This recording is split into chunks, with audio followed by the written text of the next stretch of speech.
We've entered a rather wacky period in history right now. I spent the last few years warning you all about the hazards of the pension pimps and what was coming to pass. And lo and behold, after all these years, the mainstream media has caught up to what I've been warning you about now for about a decade. So, fresh off the Shannon Sharpe lawsuit controversy, next up to get the work is none other than NFL famous coach Bill Bellichic, who's now going to North Carolina to go go coach football.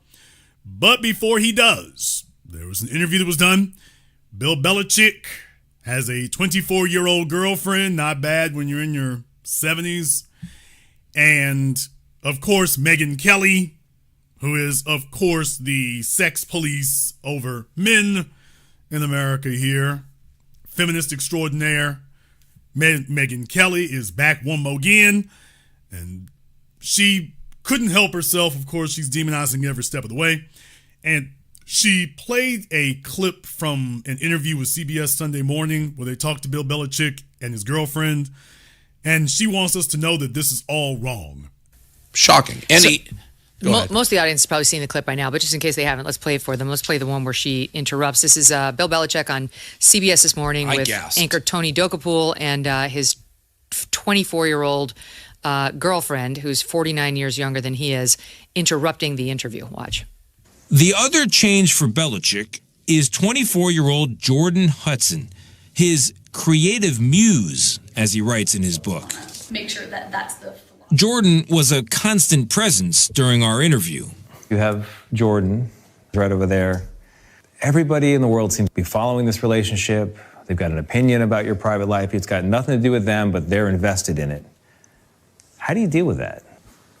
Never been too worried about what everybody else thinks. Just try to do what I feel like is best for me and what's right. How did you guys meet? That's the truth. I'm not talking about this. No? No. It's a topic neither one of them is comfortable commenting on.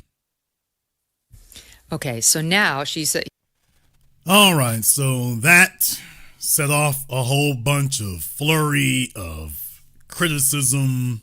What is this 24-year-old doing? Is it mind control? Is he having a Joe Biden? Is she just really young and she's taking advantage of this doddering old man who's slowing down? They said they met on an airplane on their way to Palm Beach or West Palm Beach. Okay. However, not really sure how they met. We know they're together now. And it really shouldn't be that controversial. It really, really shouldn't. However, there's a reason that I'm bringing this up tonight now. There were a number of outlets that are going over something here, something that I've been following, as you all know, for years because it's what I do. Case in point here, there was an article about last year. Last year, there were articles that were up. Fortune magazine, woke Gen Z men are actually more likely than baby boomers to believe feminism does more harm than good. What?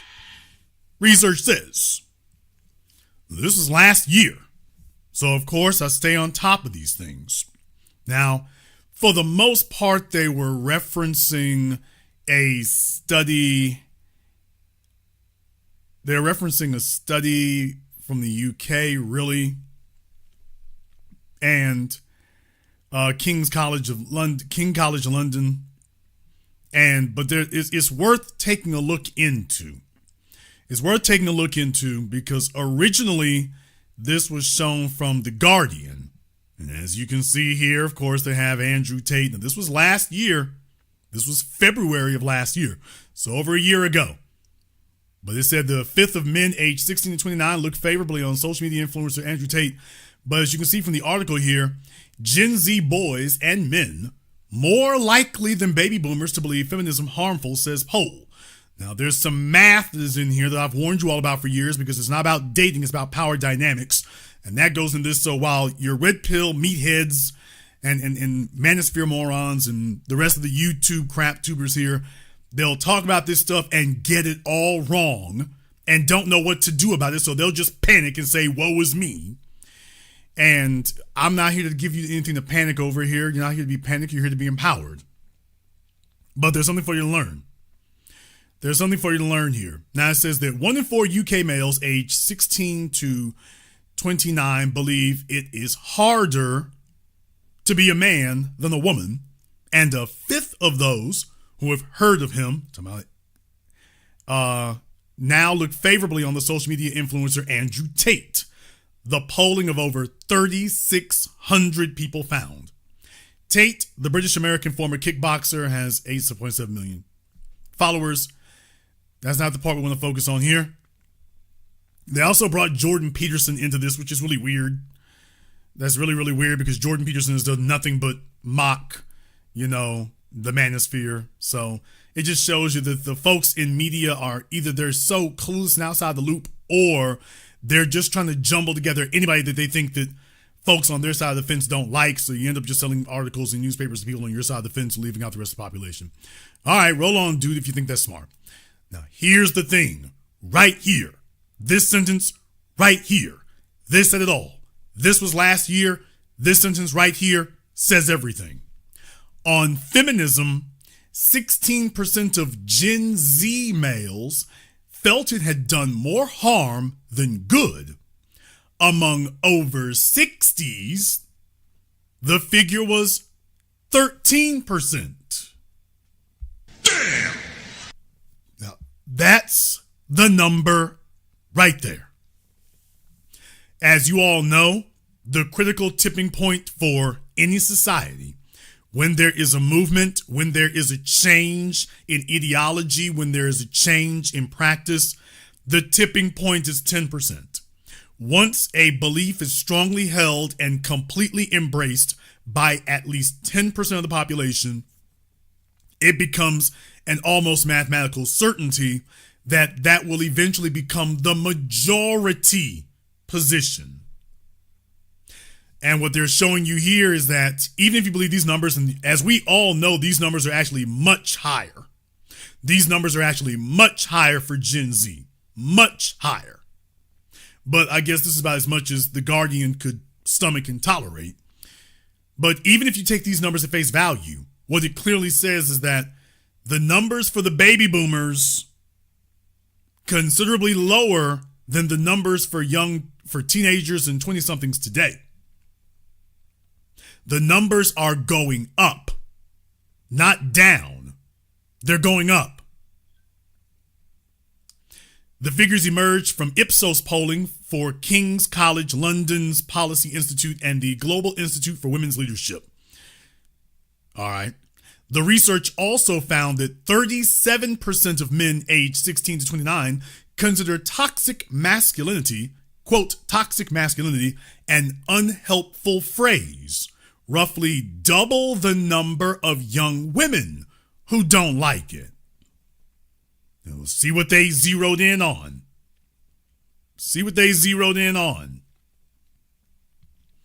Well, things are going to go for them from bad to worse. This is an article here that's been bandied about and trotted around in the last week. And I think there's a lot to be gained from examining it because it simply reinforces and shows everything I've been talking about. It's everything I've been saying for the longest time here. There's a relevant part in here, and then there's a more relevant part because there's a story behind the story. And of course, the article does not actually touch on that, but I will here. Other channels out there may attempt to panic you, and I'm telling you there's nothing to panic over if you hold the course. There's nothing to panic over. So this article, I'm going down to the part here in question. They were talking about a TV show, but this is the part in the article that really matters. It says, for a generation famous for canceling anything even remotely problematic, their sudden love for romantic pairings with a few decades between birthdays might seem surprising. But there's a reason behind the romance. Young hopefuls say, according to 19-year-old Liza, who's dating someone in his late 20s and sat down with the outlet, quote, I'd go on the odd date with someone my age, and more often than not, it would end up in a straight up argument when he started saying Andrew Tate makes some good points. Her boyfriend, quote, super chill, a feminist. And weirdly, so are most of his mates. He missed all the manosphere stuff and it shows. There's warning signs all over that. With Gen Z women said to be leaning more progressive and outspoken, and Gen Z men increasingly choosing conservatism, many young women say they're struggling to find like-minded mates, instead finding better matches a few years up the generational ladder. There are numbers to back up the claims. Only 56% of Gen Z report having had a romantic relationship in their teens, compared to 78% of boomers. That's not just a drop, it's a plummet. The so-called Gen Blend relationship could be the answer. No, not really. Bumble says it's booming, with 63% of users reporting they're totally fine dating outside their age group. There's a difference between 7 years and 70 years. And it's not just young women seeking older men. Popular films like The Idea of You, Never Saw It, Good Luck to You, Never Saw It, Leo Grand, and Baby Girl, Never Seen Them, all show older women with younger love interests flipping the traditional script. And in real life, Hollywood's not exactly shying away. Look at the 21-year age gap between The Crown's Dominic West and wife Catherine Fitzgerald. Not that these couplings always age well. Looking back, the 35 years ago Chris Evans, Billy Piper, and 47 years Bill Wyman, Mandy Smith romances now trigger more ew than envy. Duh. The power dynamics were off, and Gen Z knows it. So they go on a little bit more about this, but you can get the point that they're trying to make. What they're trying to make, they're trying to create the idea here that millennials and Gen Z women, that they are choosing older men because younger fellas are just, oh, you're not on the right track. You're not malleable, controllable enough.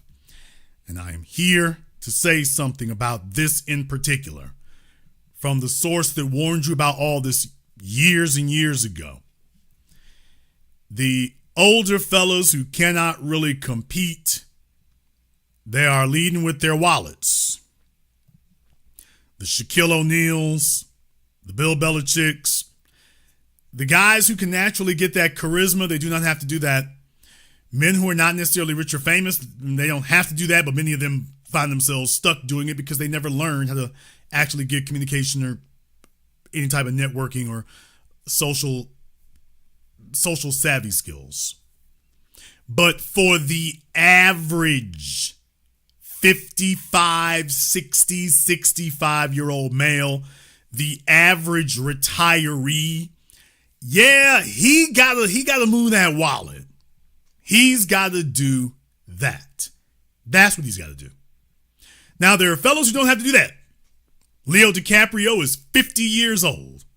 Leo DiCaprio is not choosing nothing in his 30s. Leo DiCaprio is still doing what he do. By the way, interesting article here, his girlfriend being topless. Now, Kanye West, they said this is awful and terrible and how can you do this? And, oh, that girl needs to be helped. But for Leo, 2 thumbs up. But there's a reason for that, because you cannot destroy Leo DiCaprio's reputation. You know why? Because of Titanic. You can't have a movie that was so monstrously popular as Titanic that touched on all these essential love nerves for females like Titanic. These chicks do not see themselves as dating Leo DiCaprio. They're dating Jack from Titanic.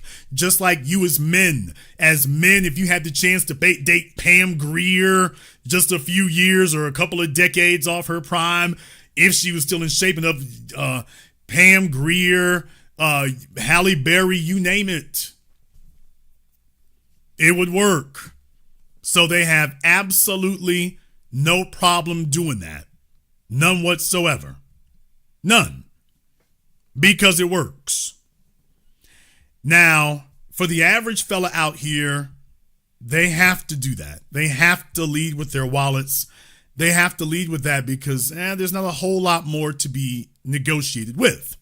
And what we're finding is that the younger females today, because there's been such a lead time in the last 15, 20 years, from my generation, Gen X, sounding the alarm, rejecting the baby boomers and civil rights generation, rejecting all that ass kissing and claptrap that they did, because my generation was so vigilant about this and sounded the alarm and didn't turn it into pop culture, turned it into the culture. It's not taboo to say these things. Now the generations after us, they have a clearer understanding of exactly why society is so screwed up today, why the female options are so wrecked today.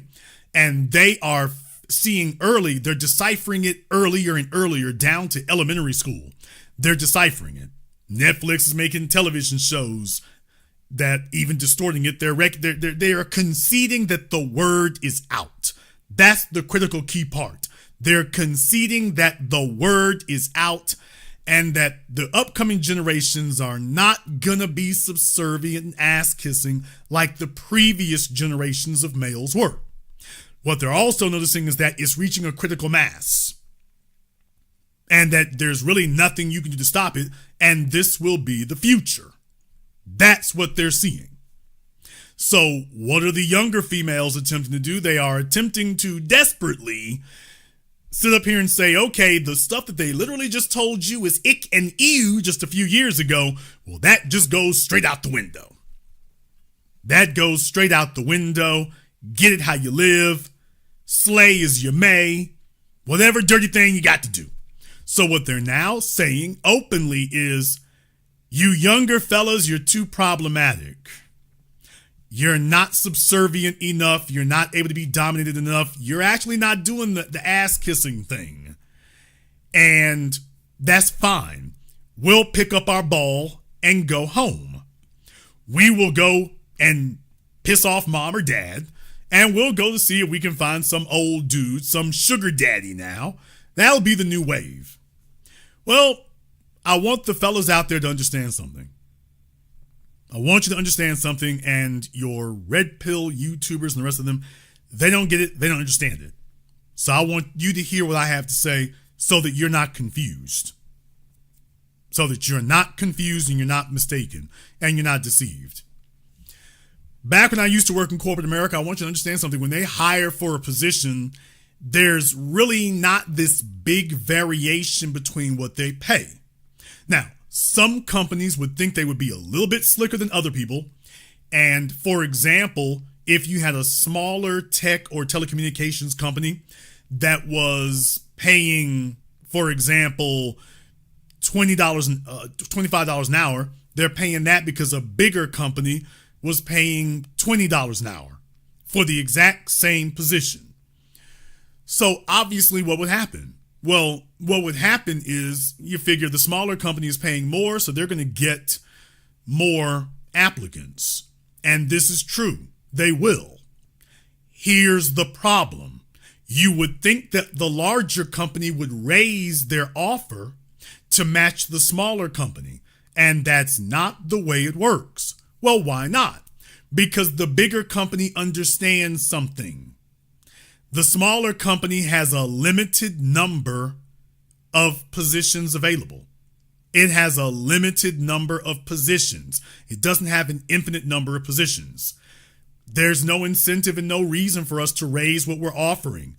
Let them go ahead and fill all their positions, and when they're done, we'll go ahead and take whoever is left at the rate that we're offering.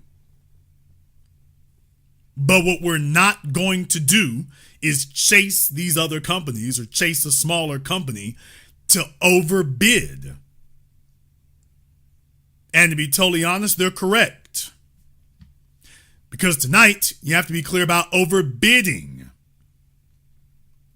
It doesn't do you any good as a Gen X, Gen Z, Millennial, Gen Alpha. It doesn't do you any good to sit up here and chase behind the old timers, chase behind those folk. It doesn't do you any good. It doesn't do you any good. None. And that's problematic to you. Well, that's problematic for them. They're going to run out of those fellas, either by natural attrition, death, or simply because there's not enough of them to go round. First of all, the females would get tired of it very quickly. But second of all, there's not enough of them to go round. There wasn't before. And the fact that more females may fall in there, that doesn't change it. That doesn't change it at all. You have no incentive to chase. Do not get caught up in a frenzy. Do not panic. Don't tell yourself, oh hell, they're going after the old dude, so we better change what we're doing. No, there are only a limited number of seats available over there. There's only a limited number of seats. The fellas already know she's just coming for the bag. There's a limited number of seats available. There's no reason to get caught up in anything. None. In the chat room, Chess Life, I'm so glad you weighed in on that. So glad you weighed in on that. Let's go ahead and get Chess Life up here on Zoom. So glad that you weighed in on that. So now you can go ahead and give us a call directly. As always, we are very, very pleased to be availed to the wisdom of folks like that. So we'll give Chess Life here a couple of minutes to go ahead and give us a call. Now, there's also a flip side to this dynamic. There's a flip side to this dynamic. The flip side to this dynamic is that older men today are far more available across the board to entertain the company of a female, quote, young enough to be his daughter, and it doesn't bother them. Deal with it, nigga. It doesn't bother them. We're way past those days now where you can make fellas feel icky or feel some kind of way. With the advent of social media, the females have utilized it and leveraged it to greatly advance and increase their sexual options. Well, now that you've used it, you've also de-tabooed it. So now men in their 40s and 50s or older don't have a problem talking to a female half his age or more. If she's game for it and she's legal of age, it's on. Now, that is a very devastating thing for the women. That's why tonight's program is about age swapping. Yeah, you see what the young females are doing. That's only because there are older men who are buying, because the older women are now no longer desirable. The older women who run through their shelf life and yet are screeching with entitlement. The older men are showing that they're willing to boycott and check out. They're willing to go try something different. They're willing to exercise different options. They're not the least bit concerned about social stigmas. You can't hold it over their heads and stigmatize them and shame them like you could in years past. So let's hear it for the old dogs of the baby boomer generation learning a new trick. But that's what they're showing now. The older women are no longer desirable, and the younger women, which is the way that these articles really need to be titled, but they will not do that because that's a devastating reality and they don't want to alienate their female consumers. But yeah, what they really need to say is that the older men are no longer giving preferential treatment and favoritism to the women in their own age group. And this is what opens up the opportunity for younger women, because if the men ain't buying, it doesn't matter what she's selling. if he's not interested in a 20-year-old, a 24-year-old, a 28-year-old, if he's just not interested because, you're too immature, you're not knowledgeable enough, you don't have life experience, you're not seasoned. If he's not buying what you selling, it's a dead thing. So these articles are trying to spin it as if the females are, quote, taking some sort of empowerment, when a few years ago they would have said, oh, look at these nasty old men. And they don't want to have to accept the reality that it doesn't matter which side you choose. It really doesn't. It turns out the same way. We're going to go into this a little bit further, but if you all agree with what you're hearing here tonight, give me the hourglass emoji in the chat room and hit the likes button for me. There's over 1,800 people in here live in tonight's program. But if you all agree with what you're hearing here tonight, just give me the hourglass emoji in the chat room and hit the likes button for me. And I'm talking about this because in light of Shannon Sharpe, in light of that, in light of a whole bunch of things in that regard, you can't shame men for their choices anymore. We're not talking about a chick who's just a little off age. We're talking about men who are saying, you know what? If I have to start over again, if I have to start from zero again, if I gotta start from the bottom again, then I'm gonna go choose a chick who's in her prime. Now, I said this over a decade ago. Kevin Samuels followed up 5 years ago. When I first said it, it was radical. It was confrontational. Today, folks are beginning to accept it as the norm when I was saying it over a decade ago. So if a man if he's got himself into a prime position socioeconomically, he is still competitive. If he's got to start over, if he has to begin from zero all over again, then why would he not start with a female who is in her prime? Why wouldn't he start there? Why would he go find a female in his age group with all the years of baggage that she brings with her so he can pick up where he left off? See, this is the great dichotomy that the news outlets and the paper outlets do not want to accept. The reality is that women, when they start a new relationship, they want to start over. Now, socially and economically, they want to pick up where they left off at. But as far as the guy is concerned, women want to pick up where they left off at. Women in relationships want to pick up where they left off. Men do not. If men have to start over, we don't want to start over and pick up where we left off at. We want to start over with something new, something different. We want to correct the mistakes from the very beginning. Because our qualifications are fewer in number, it makes it easier to do a reset. Women are looking for unicorns, so they're looking to take up where they left off at. Well, this creates a particular challenge for women in their 30s, 40s, 50s, or older. This creates a particular challenge for them.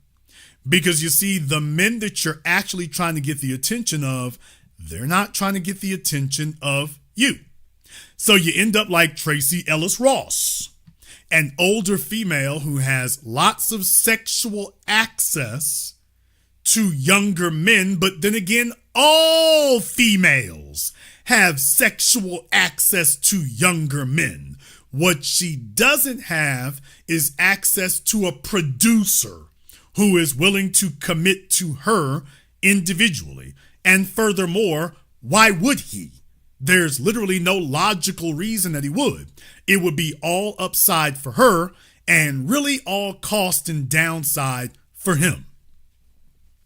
So it makes no sense for a 51-year-old, 52-year-old man to take up with a Tracy Ellis Ross.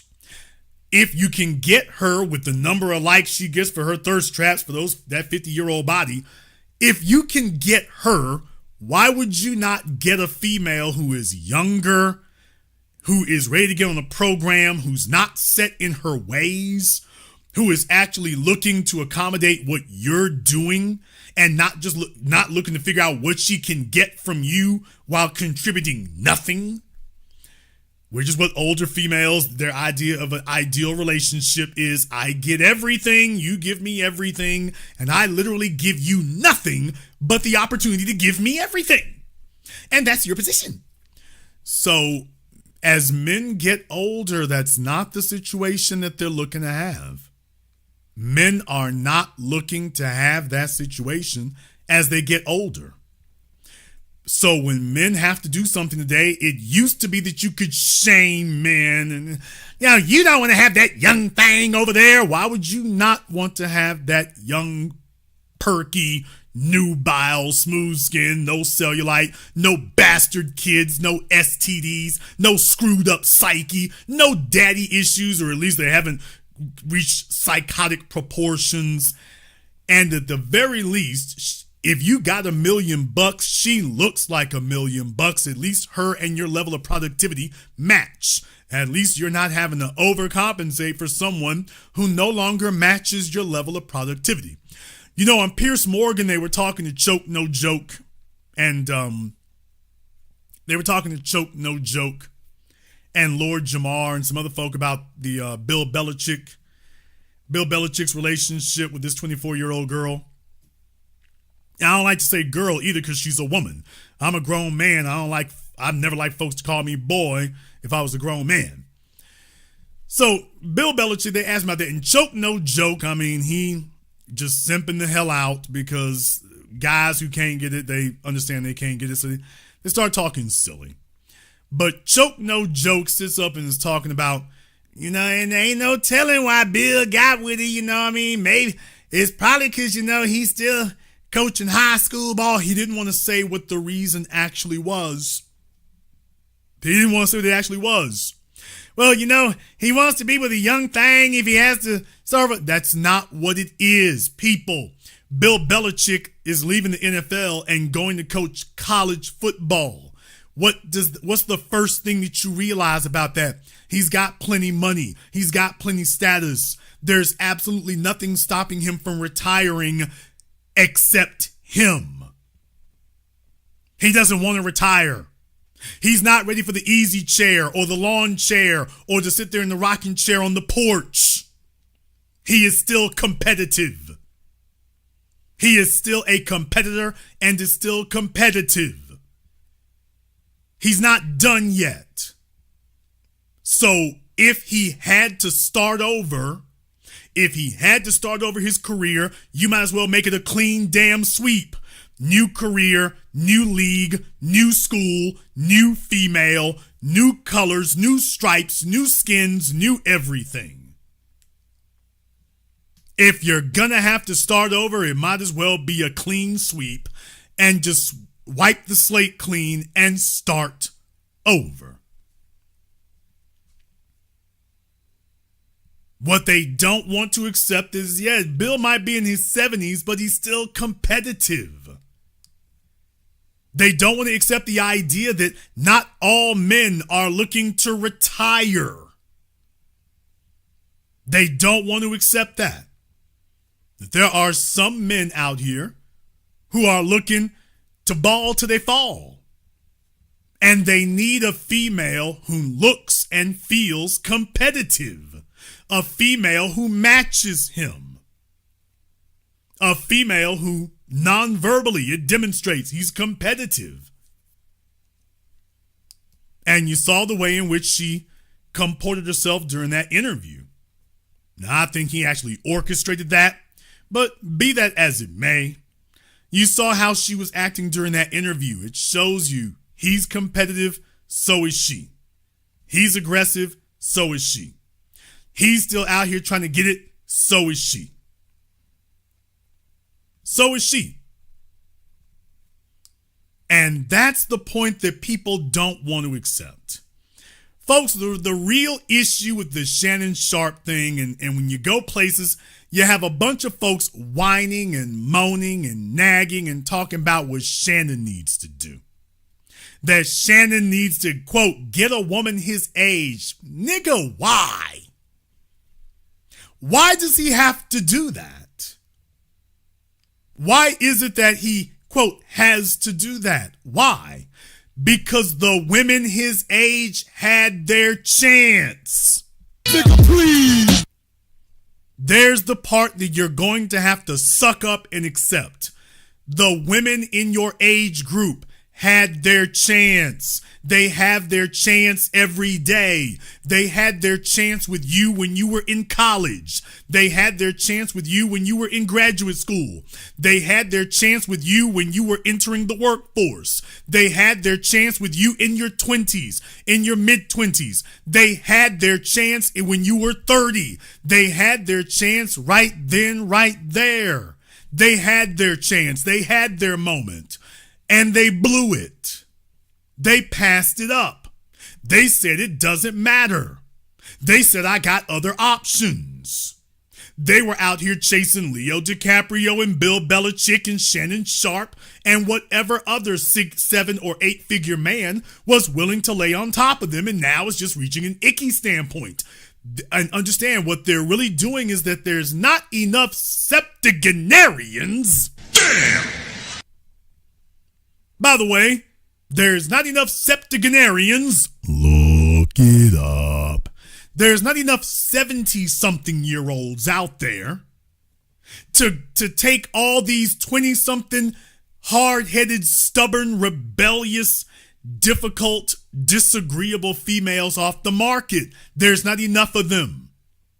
There are not enough desirable 72-year-olds, 75-year-olds. There's not enough of them. They're not enough.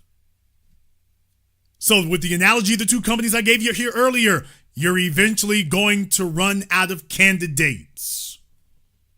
You're going to run out of candidates, and you're going to have to go back out into the marketplace. These older dudes are not looking really to get married. They're not looking to have children, which means easy in, easy out. You're not negotiating a lifelong relationship. You are negotiating a time schedule.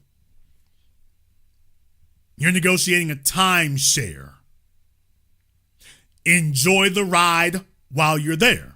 Now, the problem with this is what a lot of young females are going to do is they're going to rack up a lot of body count. The crazy thing is, of course, fellas, this is a gentle reminder to you. While you all are asking females about their body counts, you better ask about the fellas' age count too. What? Fellas, while you're talking to these females about their body counts, you better talk about some age count too.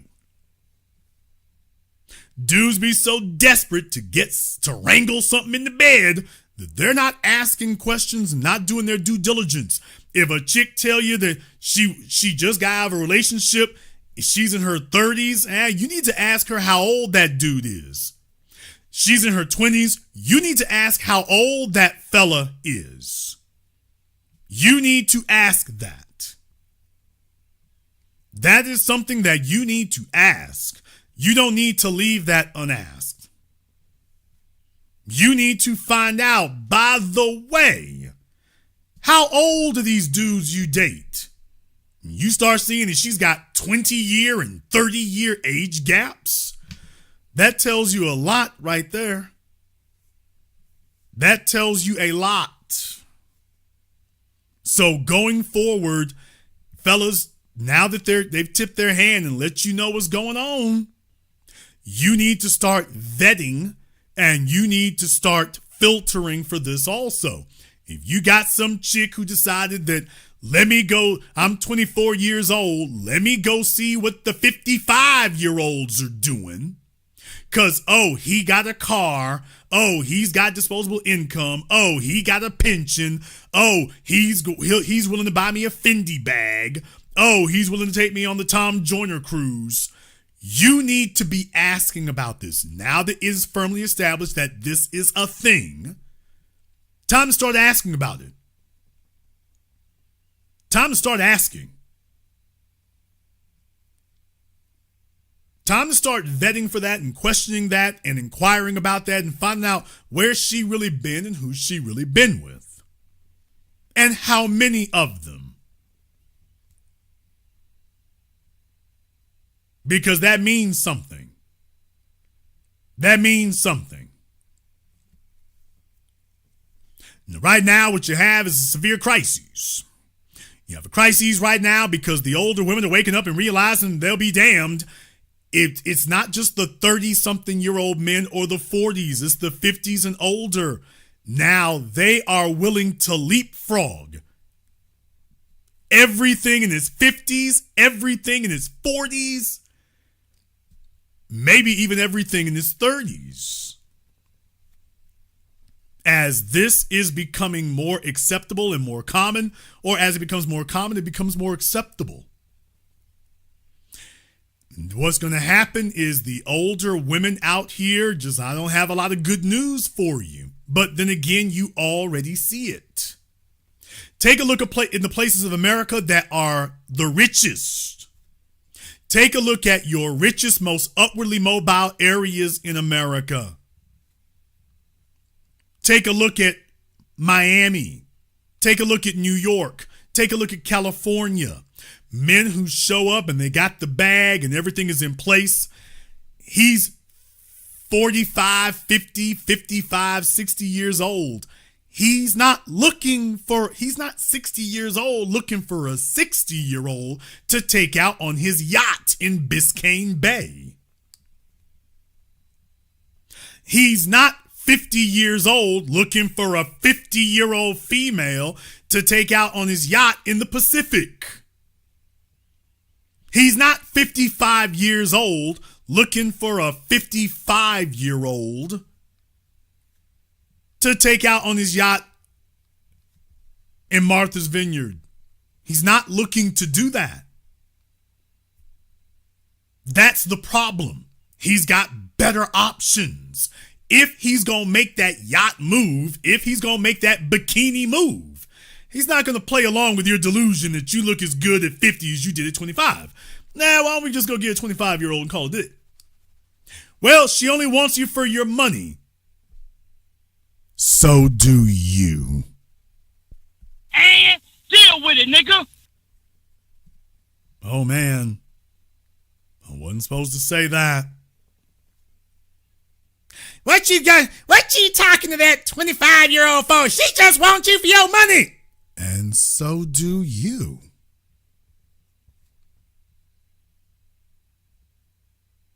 Because you see, if that wasn't an issue, you'd be somewhere else with somebody broker. There's plenty of them out there. So when they get you by yourself, all of a sudden it's about love and happiness and personality, and it becomes about that. But of course, all the fellas in their 40s and 50s being taken to the damn cleaners. Why does that occur?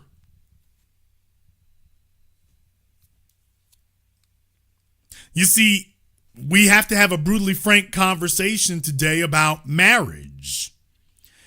If women today, when they say the word marriage, they don't mean a union between a man and a woman. When women today say, quote, marriage, take a look at their Facebook, Instagram, TikTok. When they describe marriage, all they talk about are all the gifts and all the benefits that they will receive. Oh, I'm going to get houses and cars, and my man will be my chauffeur. I won't even have to drive. I think it was Tamara Mowry did a video of that with the suspected white supremacist husband she got, talking about the great thing about being married is knowing I'll never have to drive again, which, by the way, that's a flex. Everything is about what they're going to get. All the great things they're going to get. Not a word about what it's going to cost them. Because, as far as they're concerned, marriage is not about a man. It's about all the benefits you're going to get. All the great things that you're going to receive from unearned benefits. So that is what things have deteriorated to today. This feeding frenzy to see who you can grab by hook or by crook to strong arm them into unearned benefits. with no regard whatsoever for what the man is going to get or going to receive. None. And they're bragging about it. And the baby boomer generation of males, because of their compromised bargaining stature, they're the prime targets to drop off free benefits. They're the prime targets to drop off free benefits. They're the prime targets because remember, those are the guys who created and made the bastard baby generation, the cocaine generation, the heroin generation, and lo and behold, they're still out here screwing up the landscape. They've just continued doing what they're doing. Now they're just old, washed up, cobweb-covered obstacles in the damn way. They're tricking at a crazy level, and they're still doing what they do. And you're going to have young chicks who are going to come up off of that. But the generation that comes after them, now you're looking in your 40s and younger, that generation is already turning the ship around. And what you're finding is there's just not enough men to go round. There is not enough men to go round. That's the issue. You can't just sit up here and print high income, high status men off of a 3D printer like an assembly line. If life and the environment and society did not build enough of them, you just got to choose from what's available. And right now, for the prime real estate, when you're 24 years old and you're fighting over Bill Bellichick, damn! Let that be the weather vane for what the environment is today. Think about that for a few moments. 24 years old, and we're fighting over Bill Bellichick. You want to talk about slim pickings. You want to talk about low options. This is how low it's gotten, people. This is how low it has gotten. So do not be deceived by sleazy, smarmy, news articles on the internet. Don't be fooled or deceived by that. Don't let them deceive you into skewing the numbers and assuming that it's a different environment than it is. Don't let them fool you. Right now, you have a lot of young chicks who finally a lane has been open for them. And there are fellas who are taking them up on the offer because in generations past, it was more taboo. Today, they're like, hey, man, if I got to die, I might as well die with a young broad next to me. If I got to go, I might as well go like this. There's another aspect of this. And once again, ladies, I got to read the mail. I've been giving the fellas the business now for the last few weeks. But ladies, I got to read the mail here tonight. You see, here's the issue here. They're really depending on lonely men. This is why we're talking about older guys up into their damn 70s now. They're looking for lonely older men. When you take a look at OnlyFans and sites like that, and that the overwhelming majority of the men on those sites are married, what that tells you is the quality of marriage today.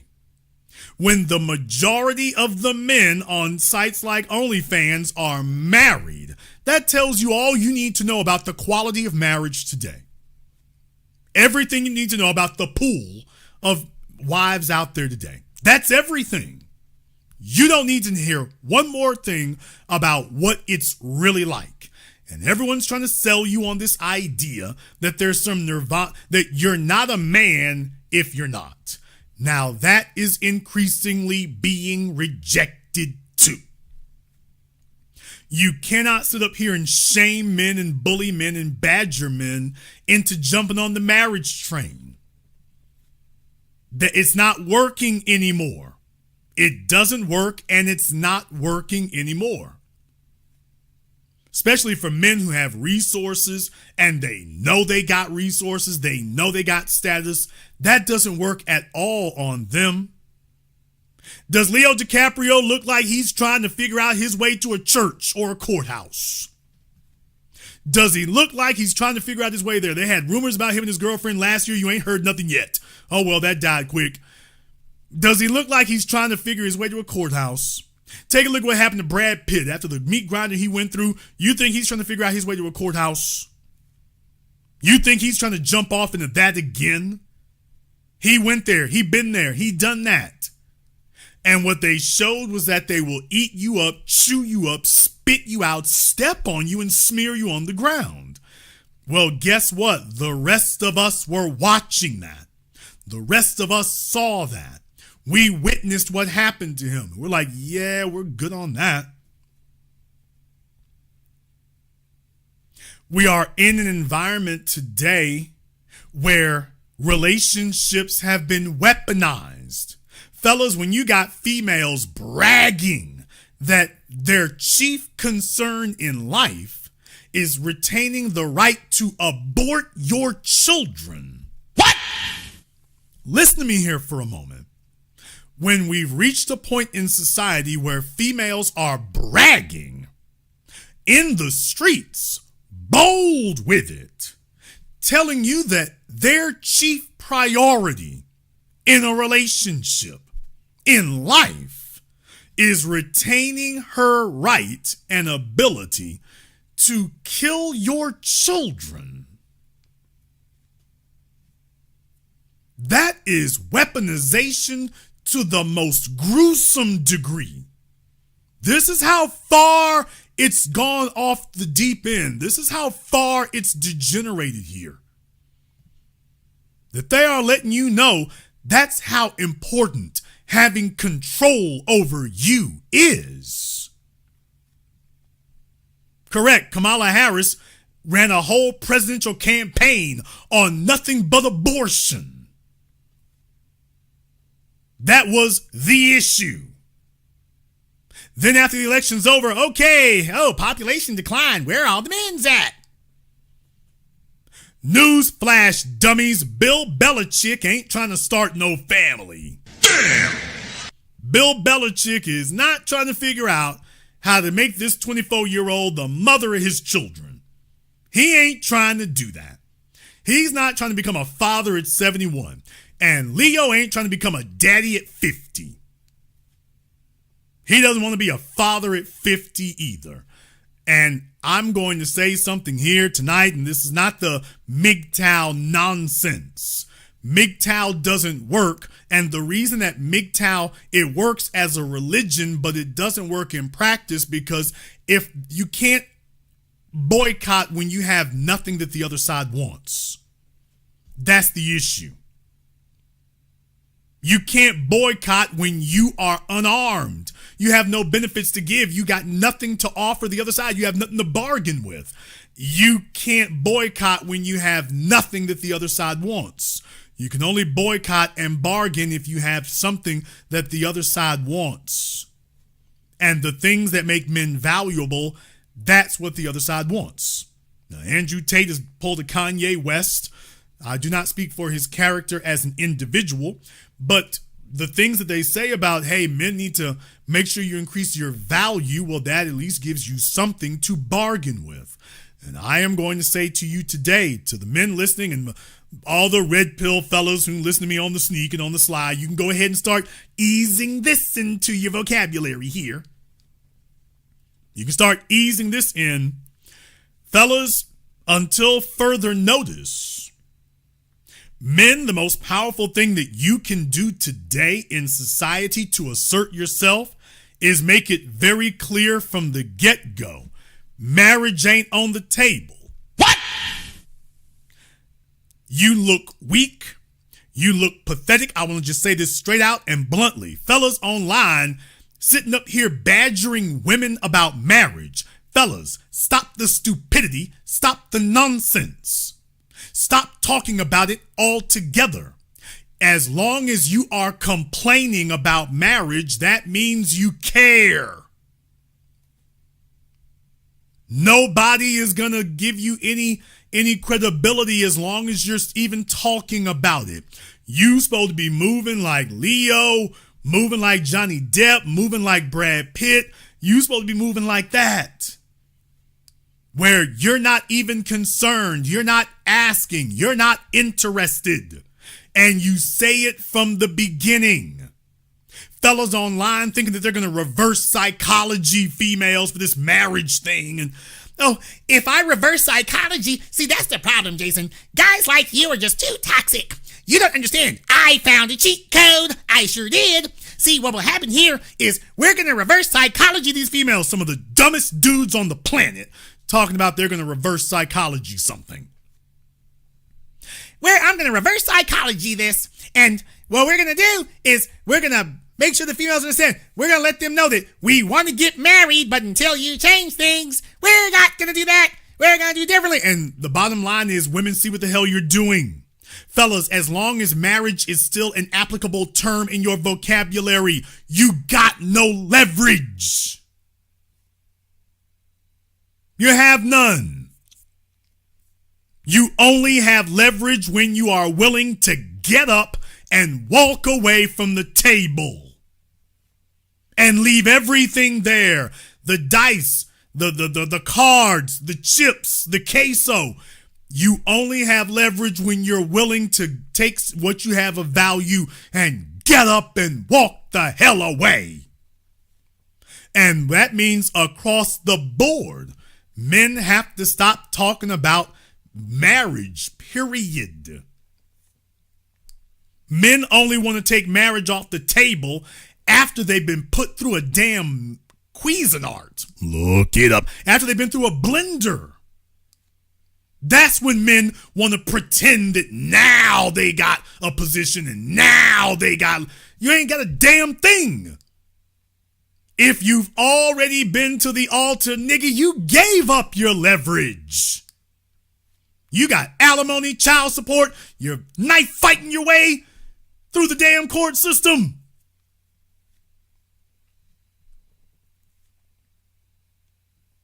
That's what the hell you're doing. And they only want to wait until after they've been through the meat grinder and come out as ground beef. Now now he's willing to let it go. And what I'm saying is, if that's what it takes for the majority of us to finally reclaim our agency, if that's what it takes, now we're doomed. Which is why I'm so encouraged to see Gen Z, Gen Alpha has followed Gen X's lead. And there's even more of them who are like, yeah, I ain't going for that. They're not even walking in the door. They've already seen the wreckage. They've already seen the carnage. They've already seen the scrapyard. And they say, I want no part of it. And they are willing to simply go to school, go to work, and focus on anything and everything except get married. They're willing to do that. Now that's the game changer. Fellas, when you're making $250 a year and you can do whatever you want, please understand this is the brutal reality. Females have already tipped their hand to what it is that they want, what it is they expect. You should never lose a fight when you already know what your opponent's going to do. Women are screaming from the mountaintops, they want a soft life. In other words, now they just want to indulge their deepest, darkest exploitative fantasy that you're going to have a manservant.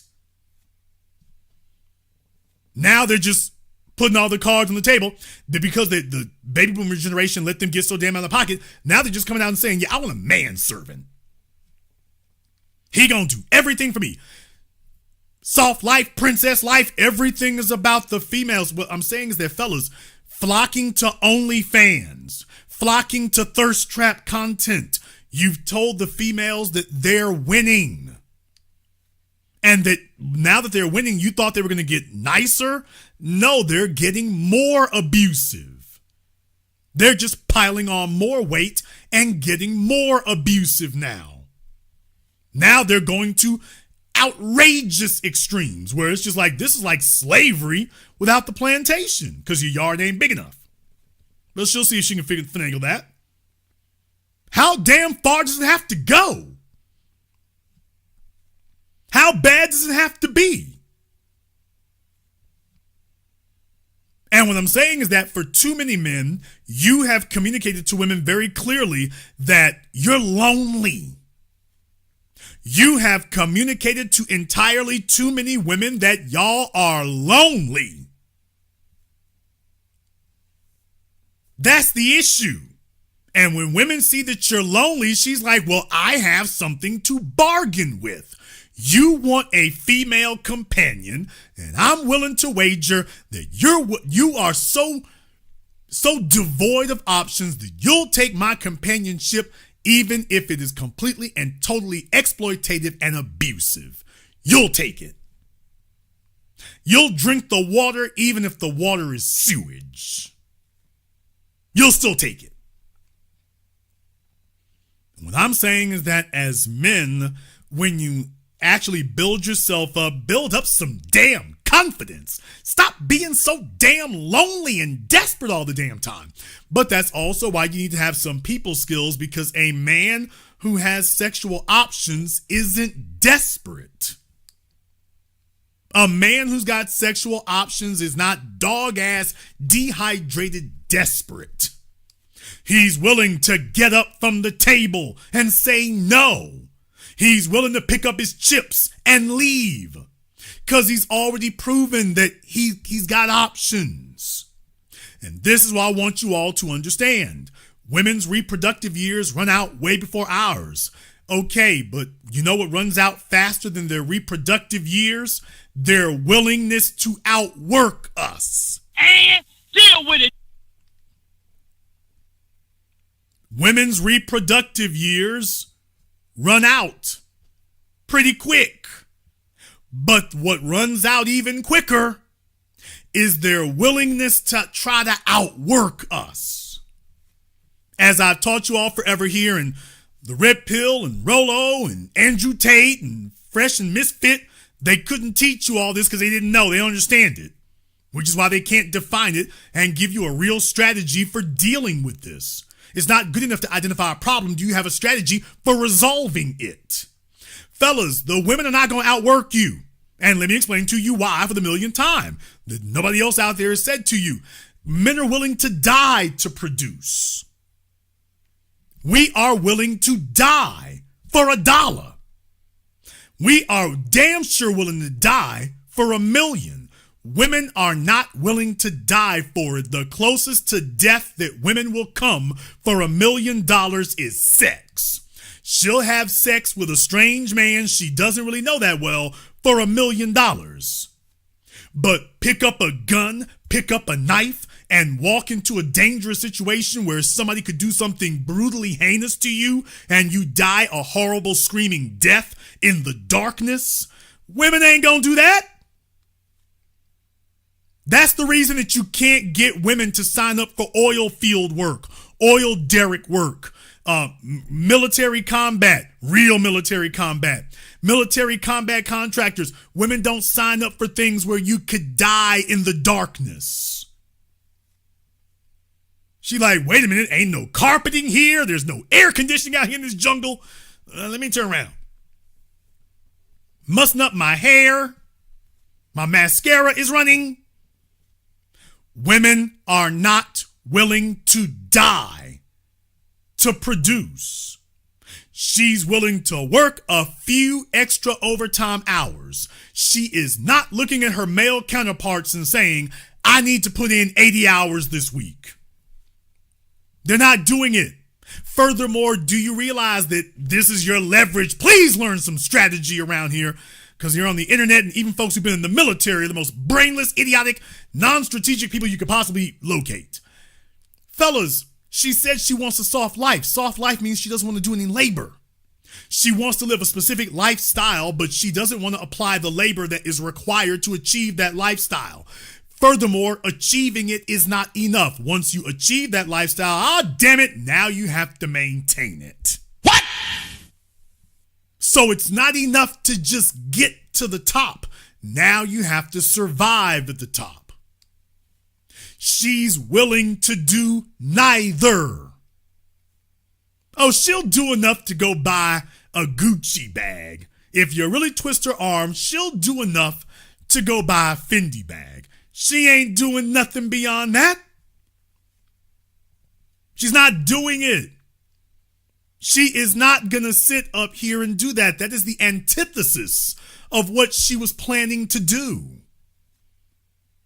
She is looking to cash out at the age of 30 with every imaginable financial benefit and all the dream stuff you see paraded on Instagram. She's looking to do that, and she is saying that she's entitled to it, and she's entitled to do it without a stitch of labor. No labor will be required of her. She will have her dream life, and she will do nothing to achieve it. It will be brought to her by the dirty, dehydrated, dog-ass, desperate males who have been devoid and of companionship and lonely for all this time. That's who's going to carry the freight. That, yeah, even if it's icky and ew, when she starts running out of options, screw it, break glass in case of emergency. Fellas, I just defined for you your leverage there. She ain't going to do it. She's not going to do all that work. She's not. She is not going to do that. I already went over the numbers here on the business about cars, man. I already went over that.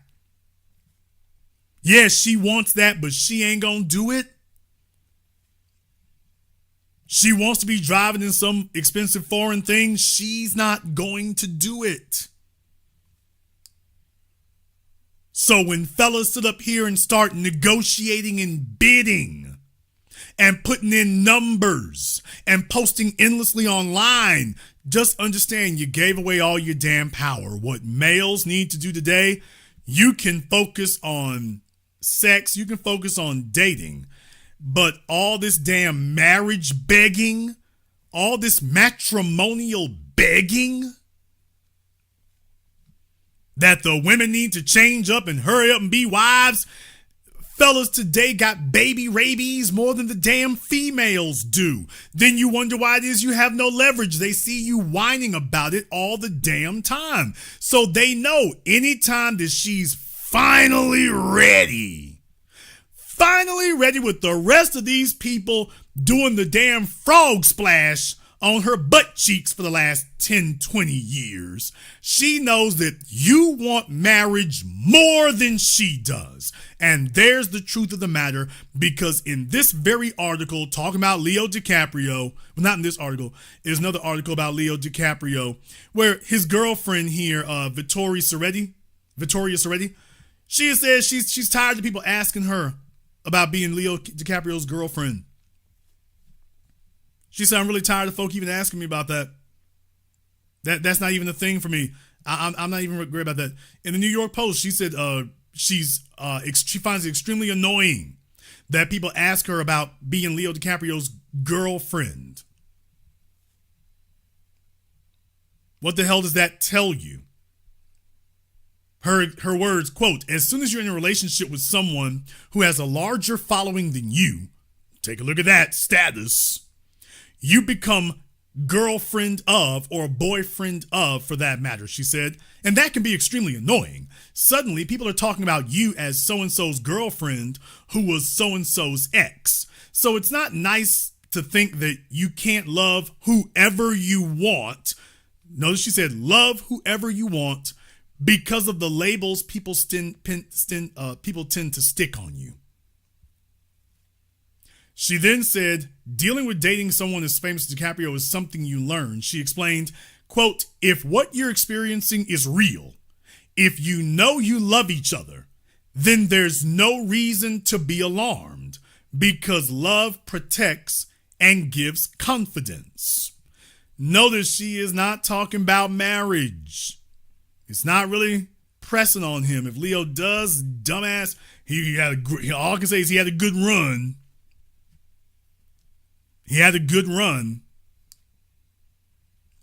But even she is saying, yeah, I'm not worried about that. Just whatever it is, as long as we, quote, love each other. Okay, that means we're not worried about the damn rules. The rule is Leo said you can call him today. That's the damn rule. So the whole point is that men should get their value up. You should get your ability up. You should get your instincts up. You should get your productivity up. Yeah, you should do that. But fellas think the purpose of getting that up is so they can go cash it in. This is the crazy part. And somebody's washed up old retiree papaw. I mean, this is what we got today. But just understand something. Young fellows out here, you're in your 20s, you're in your 30s, you're competitive, and the older cats can't really rock with that. That's not something they can really compete with. So they're going to have to cash in their chips in a lot of cases. Sucks for them. However, you're seeing that the younger it starts to get, the less that happens. So I need men today to stop being scared, because the real issue is that we got so many mama's boys raised by single moms over the last 4 or 5 decades. They are pathetic. They're pansied out. They're sissified. And they're just looking to sit there. Okay, anybody who'll take me. You want to know why it is that Shannon Sharpe, I'm going to hurt some fellas now. You want to know why it is that Shannon Sharpe said, you know what, let me go see what that 19-year-old is over there doing. You know why? Because whether you like it or not, and you ain't got to like a damn thing, but whether you like it or not, Shannon said, you know what, man, if we gonna go out, we might as well go out with our boots on. Why would Shannon Sharpe at 56 be checking for Tracy Ellis Ross at 51? Damn! Why? What's the incentive? You can all see what she is. Well, Jason, that's just Tracy Ellis Ross. No, it's not. It is not confined to her. You got a bunch of chicks out here, never been to Hollywood, never had a TV show, never had a sitcom, and they're just as conceited as she is. Just as conceited.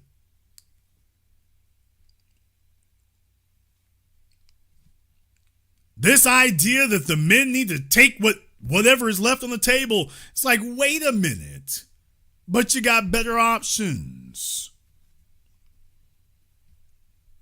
If for nothing more than from an aesthetic standpoint, you got better options.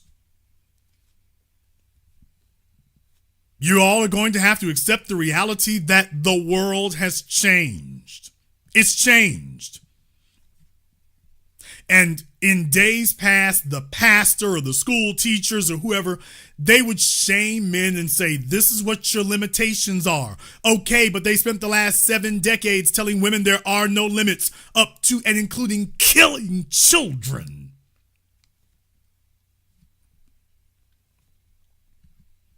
They've told you that the women have no limitations whatsoever, up to and including killing your children. That's on the table and that's legit too. Okay, to the men listening, damn it, it's not enough to just say some crazy, whacked out, brain dead middle school slogan, MGTOW. If you don't have a solid ideology behind it, a unified ideology that actually makes sense, and you understand why you're doing what you're doing. Y'all remember decades ago, I told you that the Muslim once said to me, he said the problem with Christianity is that Christians believe things, but they can't tell you why they believe what they believe.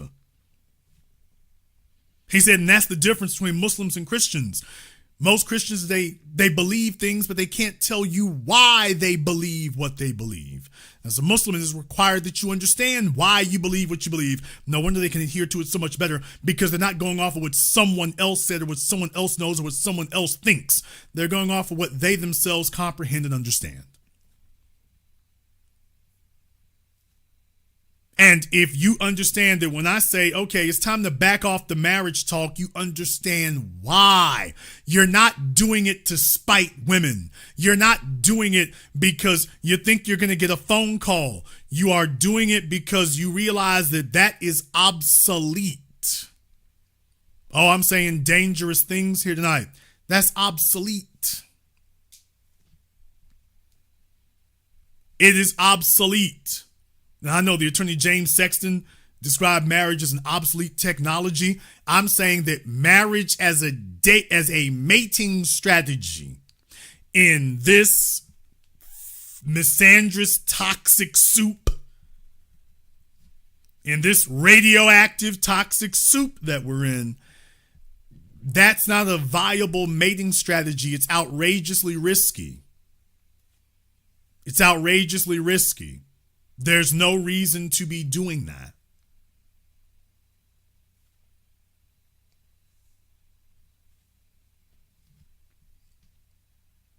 I think Jeff Foxworthy said that getting married for sex is like getting on a 747 airliner for the peanuts. There's far easier ways to get this, but there are a lot of men, fortunately I think the numbers are declining, but there are a lot of men who their value has never been where it's supposed to be. It isn't where it's supposed to be now. It's not on its way there. So they're the dregs fighting and negotiating and talking about, well, baby, we can really marry here. Let me explain to the fellas out there. And I'm just talking to the top 20%, because here's the issue. Most of you fellas today, most fellas today, their only purpose and reason for getting in the top 20% is because they think that that's going to give them a better selection for wives. So your motive from the very beginning is to get married. And you think the women don't see that? You think that they don't see that? Let me explain to you here. If women saw as a unified group, which is what we currently don't have, we don't currently have a unified whole. Maybe we'll get there. But if we had somebody to explain to you that if men signed off as a group, that every time they went to a man in the top 20%, he was like, yeah, I'm not looking for marriage. If she gets up and walks away from the table, she talks to another guy, I'm not looking for marriage. Fellas, please understand, women do not have infinite patience. Women get tired, they get more tired of rejection far easier. The problem is men are not rejecting them. Omni-Nika needs to get on Zoom. Omni-Nika, let's go ahead and get Omni-Nika up on Zoom. So Omni-Nika, very glad you weighed in on that. I would love to get more of your insights. So you have 2 minutes to be on Zoom. The link is pinned at the top of the chat room. Very glad you weighed in. Omni-Nika, this will be your chance to go ahead and pontificate further.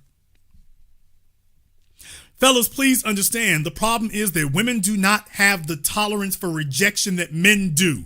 Women got y'all thinking that they're willing to sit down at 50 tables and get up and walk away from 50 of them. You clearly don't understand female psychology. She's got a 2-table max. She is not getting up and walking away from 5 different tables when the fellas is set. She's not doing that. They get very burned out very quickly. That's the difference. So you fellas who break easy and give in easy and surrender easy, you are giving into their strategy because you're so desperate and dehydrated and dried out. You're like, wait, I can't let her walk. I can't do that. Jason, you don't understand. I ain't had nothing feminine next to me in a year and a half. Okay, baby. We'll talk about marriage, baby. We'll talk about it. Show I can do it. And it becomes that. It becomes this race to the bottom. You get desperate dudes who make it very obvious when he's in front of us, he talks like us. When he gets by himself with the women, he talks totally different. I've told you all for going over a decade, women see this inconsistency in men's behavior. And you might play that game with other folk, but the women ain't gonna play that with you. The women know that, he told y'all that, but that's not what he told me. He told y'all that, but that's not what he told me. He told me something different. So as long as women are very confident that that constitutes a large, sizable portion of males out there. Yeah, she's like, dude, I'm not going to have to sit down at more than 2 tables before I find one of your sad sack, sorry ass brothers out here who's been alone for so long that he'll go ahead and cash in. Imagine a 50-year-old female trying to make demands of you. Auntie, chill. That's insulting. That is insulting. Oh, I'm not done. Imagine a 40-year-old female attempting to make demands of you. What? Do you know how ridiculous that is? A 40-year-old female telling you about what you better do and what you have to do and what she's not going to give you if that's not where you trying to go.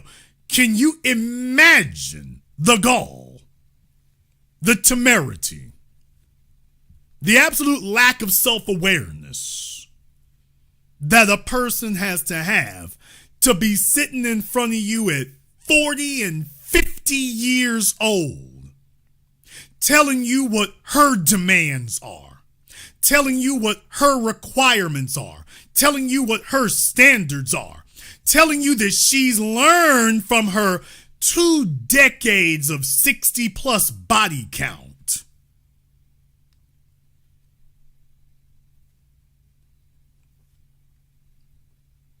Can you imagine that?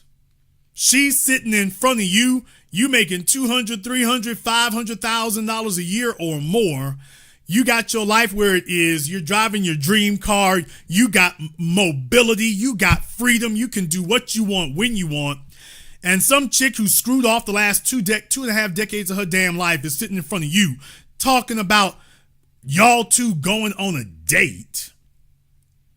And then she wants to tell you about what her standards are and what she expects and what you need to do. And that I ain't just trying to be dating. I'm trying to be a wife. Folks, y'all know me. I'm like, I don't know what the hell you showed up over here for. Now, usually they wait till they're about 6 months or so down the road, but dudes, I need fellas to understand the reason to get everything ship-shape is so that you have something to bargain with, so that when you say no, it stings. It matters because you are a limited supply. We have too many males in the top 20% itching in the damn pants to settle down. Okay, that hasn't changed the damn divorce rate. Nor has it changed the 70%, 80% of females who file for divorce. So your willingness, or should I say your cowardice, to sit up here and cash out as quickly as you can, that's not changing your lack of options. It isn't like it's changing the environment. What will is if men get built, men have access to resources, men have options. You are the plug. You got status. You're that guy that folks want to be with. And you're like, yeah, before we even get started, marriage ain't on the table. So find somebody else to nag about that and badger about that and harass about that. I'm not interested. That if you had men who said that from the beginning, please understand that women's tolerance for that environment is far lower than ours. Women need social interaction. There's a reason why women's body counts are so damn outrageous. If women really had the ability to get up from a dozen tables, please tell me why the body counts out here so crazy. Why are the body counts out here with females today so insane? And by the way, there's one other thing I want to show you here as well. I'm so glad I reminded myself about that. I almost forgot one.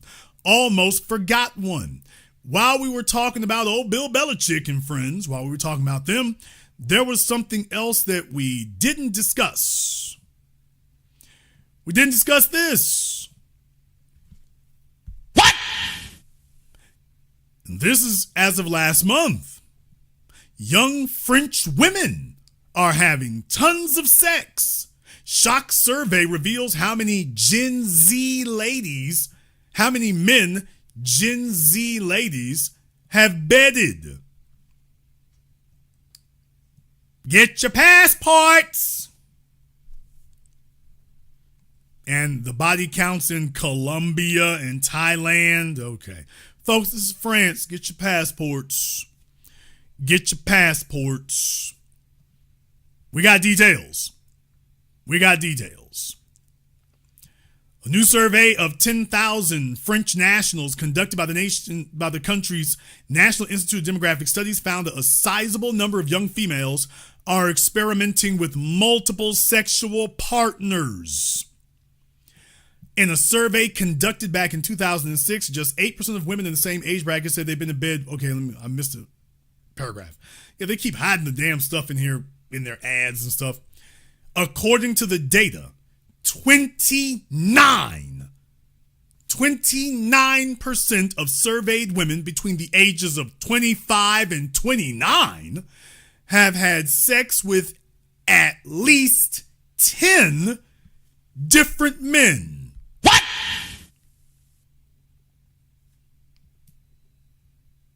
In a survey conducted back in 2006, just 8% of women in the same age bracket said they've been in bed with that many men. Now, let's be clear. How many of y'all are dumb enough to believe that the number is this low? Boy, what in the hell's the matter with you? How many of you are dumb enough to believe that the number is that low? Come on now.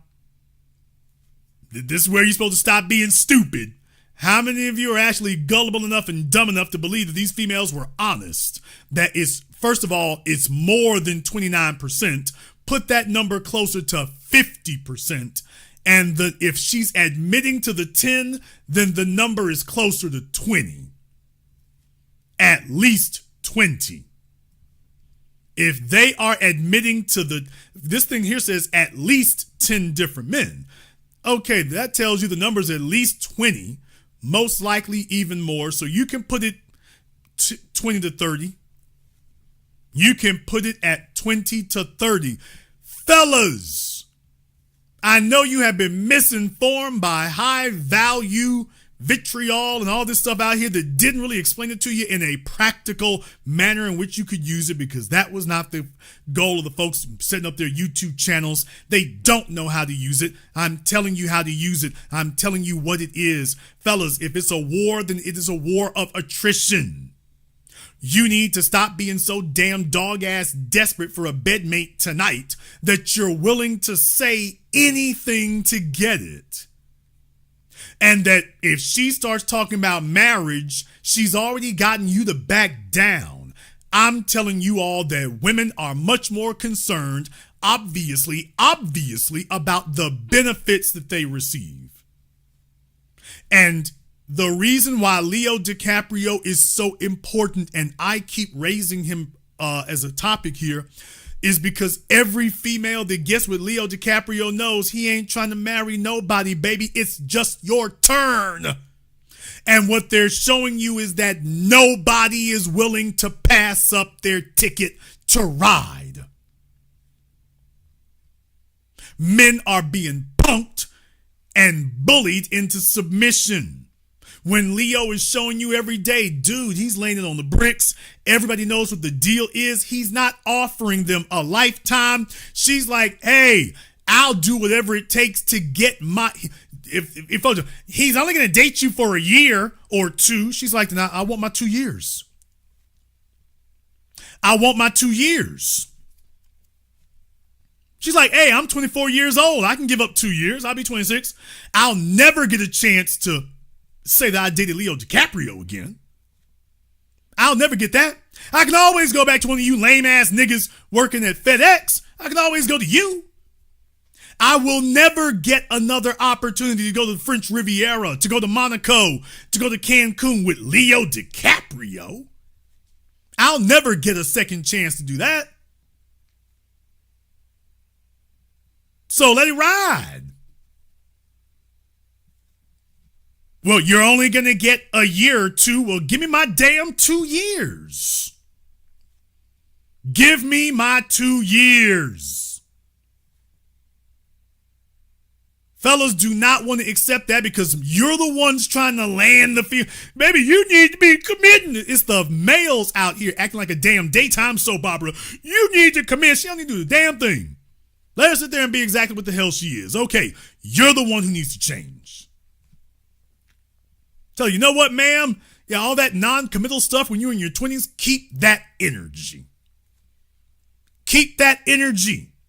Because when what goes around comes around, and when you get ready and you're like, okay, I'm tired of getting run through like a bicycle. I know, contradiction, but I'm tired of getting run through like track shoes. I need one of these men here to go ahead and give me the life I deserve. She sits down at table number 1, table number 2, speed dating, slow dating, turtle dating, whatever it is, and she starts getting the same consistent result and the same consistent reaction. There ain't nobody really hurting themselves. These fellas are perfectly fine. He's perfectly fine with his Range Rover and his extra income. He's perfectly fine taking anybody with him. He wants to go to Miami with somebody who is fun and exciting and makes him look good. That's what he prioritizes. Now, if you are his best option, then you gonna get the nod. If you're not, then you won't. And he's going to be okay with that. We got fellas here. If I can't take her, I ain't going. Damn, what you talking about, Jason? And that's the problem. Fellas have to get their damn hearts shattered into a million pieces and stepped on like roaches before they're willing to do that. And then when that gets done, now they want to do gorilla pimping. Damn all these hoes. It's not about from a place of hatred or malice or vindictiveness. It is about simply from a place of this is what is in your best interest, and you have been proceeding naively before then. Fellas, you don't want to hear this, but the truth is naive men do not get taken care of by women. What? Women do not take care of the hearts of naive men. Women do not see it as their responsibility to safeguard the heart of a naive male.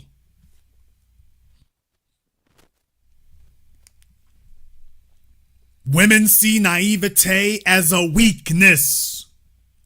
Even if you are resourceful, she can never forget the fact that she knows you are naive. And if you are naive with her, you will be naive to her, which means another female can capitalize on your vulnerability. You don't do yourself any favors being willfully naive, figuring that the women will reciprocate. That's the whole point I'm trying to make. Do you understand what the hell going on in this world, man? If a female is 25 years old and she has already been penetrated and sweated on top of by 10 different males, that's 10 different relationships, 10 different sets of feelings, 10 different sets of vulnerability, 10 different sets of breakups. 10. Most of us haven't held 10 jobs. And this chick has had 10 sex partners by 25? 10 or 20? That is 20 sets of trauma, 20 sets of baggage, 20 sets of men who said they out. That's what you don't want to accept because that's a killer thing to look down the barrel of. And you sitting up here talking about, I need to show them I'm the one only here. That need to be. Don't worry, there's that problem right there. You a hard-hearted man like you. So I'm going to show her that she's soft and lovely. And I'm going to, this is a safe place for the land. And it's only after they've been put through the ringer that they accept, oh, that doesn't work. There's a whole bunch of fellas out here who thought getting chicks pregnant, that was going to handcuff her. Whole bunch of fellas out here told themselves if we get married, she'll stop badgering me and bugging me. Whole bunch of fellas told themselves that. It turned out disastrously. It turned out disastrously.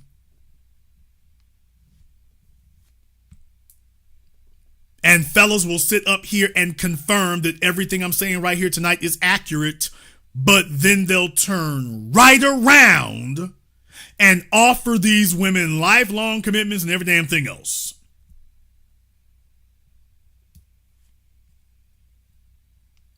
They'll turn right around and be ready to give the farm away.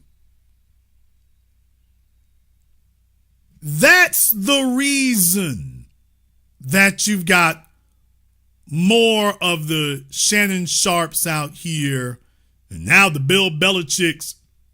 That's the reason you got more of them out here now. Because those body counts and those trauma counts, that's how bad it is for them at 25 and 29. How bad do you think it is by the time the broad gets 50? How bad do you think it is by the time she gets to 40? And I want to tell you guys something here tonight. I want to tell all the men here something tonight. And I want to remind the women of something here. Fellas are not playing the same damn game, stupid games. Ladies, men are hip to the game now. And even for the ones who aren't, more and more men are hip to the game now. Baby, we all understand that by the time you all reach a certain age, you are not naive. You're very savvy by the time you reach a certain age. And fellas, if a female has had 10 men put her thighs in the camel clutch,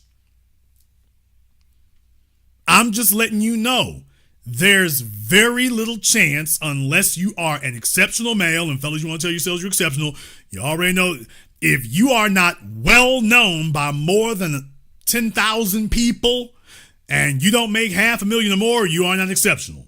So, please sit. You might be doing pretty good for yourself, but you're not exceptional. Fellas, you're not going to erase that unless you're exceptional. You have to just outstrip everybody she's been with by leaps and bounds. If you're Leo DiCaprio, that's easy. If you're the average fella out here, it ain't happening. And what women do not tell you, dirty little secret, what women don't tell you is, buddy, if she's older than 35 years old, probably even 30, and she slept with 10, 20, 30 men, dude, she will never love you more than you love her. Now, y'all know I don't usually use that L word. But she is never going to care about you more than you care about her. It's not possible. She can't. And it's not about pair bonding and mate bonding, folks.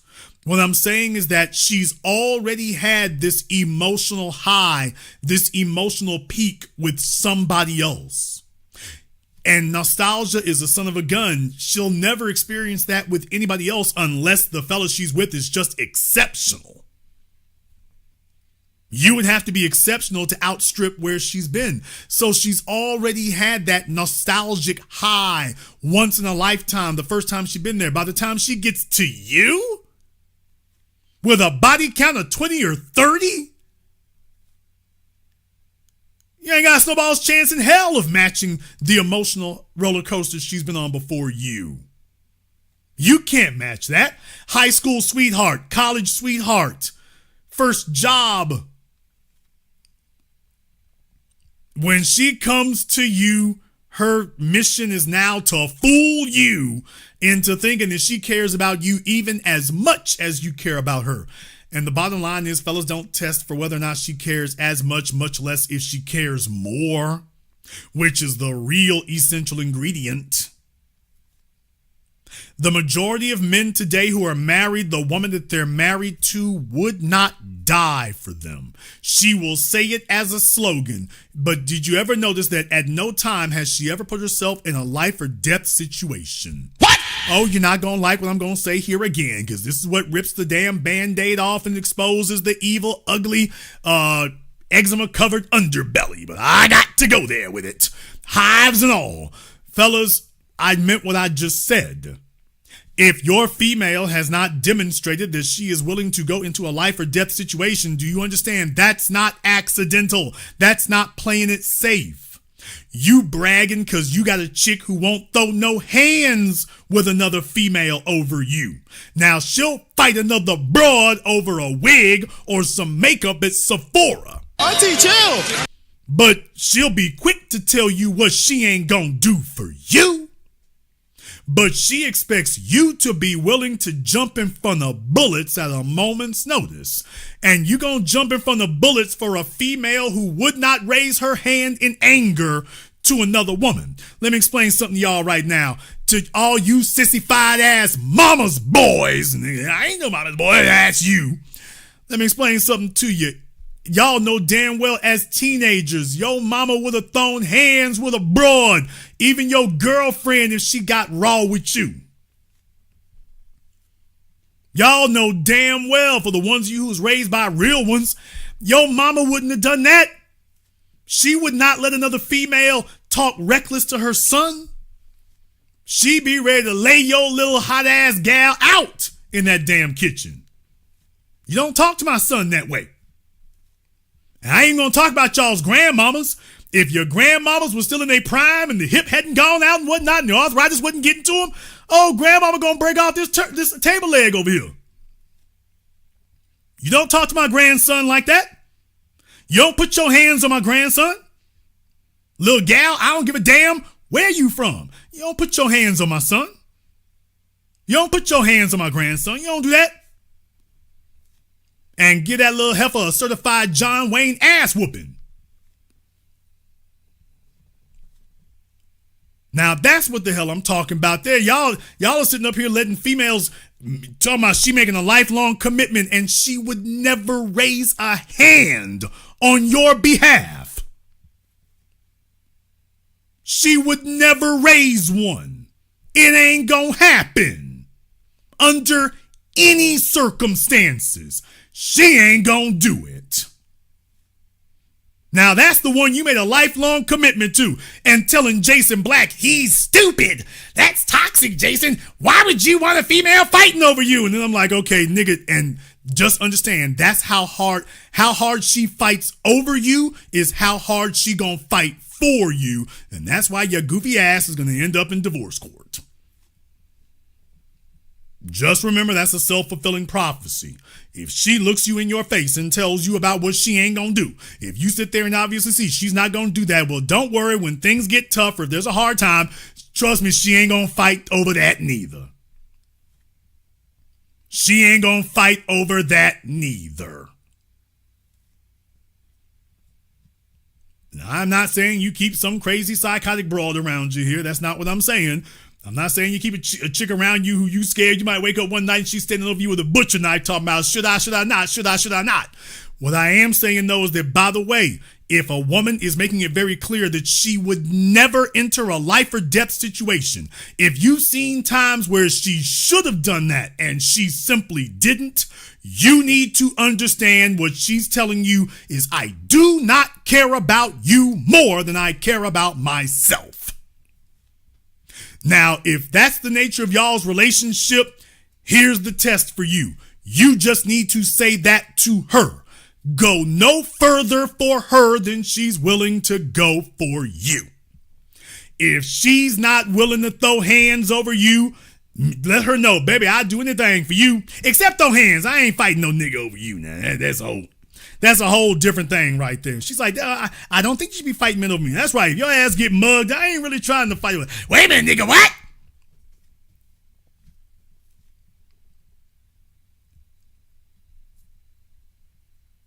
No, baby, I'm going as far as you are. Whatever you will do, I will do. Whatever your limits are, those are my limits. I'm not doing that. If I'm not worth that level of risk, if I'm not worth that level of exposure, well, okay, then that goes for both of us and we fine. Please remember, you all spent all your damn years during the pandemic listening to every guru you could and listening to soft music and bringing in celebrities and your favorite rappers and your favorite Instagram thoughts and talking about red pill this and black pill and blue pill and, multivitamins. And what I'm saying is, do you realize that nobody ever said the point that I made over half a decade ago? A man's value. I said, by the way, the most transcendent value is being willing to sit in front of bullets. Your chick is probably not willing to do that. She's probably not willing to. Now, let me tell you something. When females were in high school and college, there's a reason that girls got into fights, because back then she knew what marriage wasn't on the damn table. She had to prove what she felt. It's only after she's had 10 or 20 sex partners that she starts saying, yeah, let me pull back on that. I ain't giving wife benefits to a boyfriend. Then they start talking like that. You want to know where the hell that came from? Yeah, that's where it comes from. After they've had a multitude of sex partners and things didn't turn out like they wanted to, now they're coming to you telling you what they're not going. They're walking in the door declaring what they'll not do for you and would never do for you.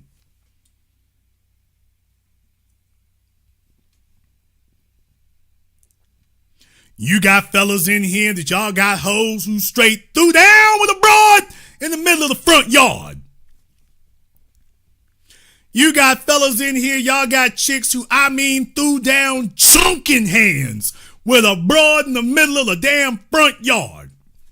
Done ripped her dress and every damn thing. It's Baddies, Texas up in here. Get it on, heifer. For another man. You got chicks who've done that for another man. Coming to you, telling you what she would never do that for you. Well, hell no. And she's going to tell you if she's honest, she will just tell you the last man I did that for, it didn't turn out the way I wanted it to. It didn't turn out the way I wanted it, and I promised myself I would never do that again. Fellas, y'all ain't asking the right damn questions. You need to find out, by the way, hey, baby, yeah, would you live for me? Yeah, would you die for me? Sure, I would. Although some of you fellas have not asked that question because you don't want that answer. Furthermore, I'm going to tell y'all right now, I'm going to break up a whole bunch of damn relationships tonight. You damn right I'm going to do it. I'm going to break up a whole bunch of damn relationships tonight. Fellas, if you think your woman really loves you, I need you to go ahead and put her on the couch and sit down and tell her, look, I'm dead ass serious. I'm not smiling. I don't want you smiling either. I need to ask you something. And she's like, damn, you got serious? What is it? Do you believe I would die for you? Why, sure, baby, you sure would. And would you die for me?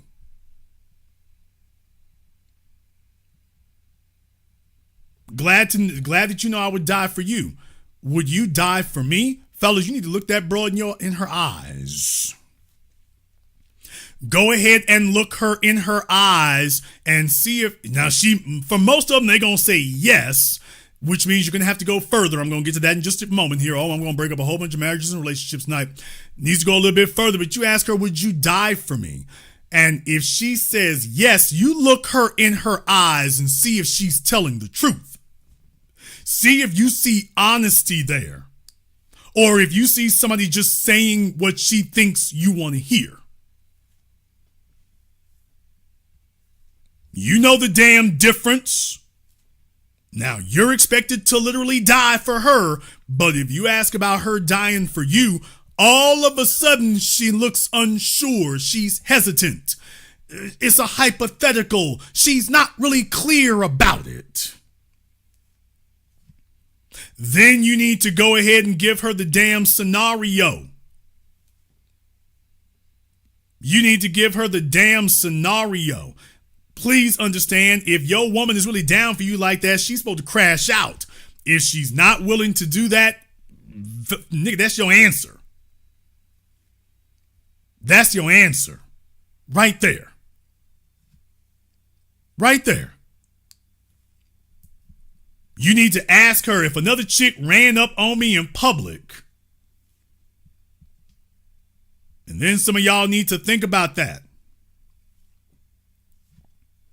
See, let me explain something to you. If you go to a restaurant and the waiter says something off color to your wife, you're expected to crash out on sight. When's the last time she did that for you? To most of you fellas in here who are married men, you know damn well your in-laws done talk straight cash trash about you. When's the last time your wife crashed out over that? Oops. For the majority of you, it's just like, well, you know, Mama, she got her ways. No,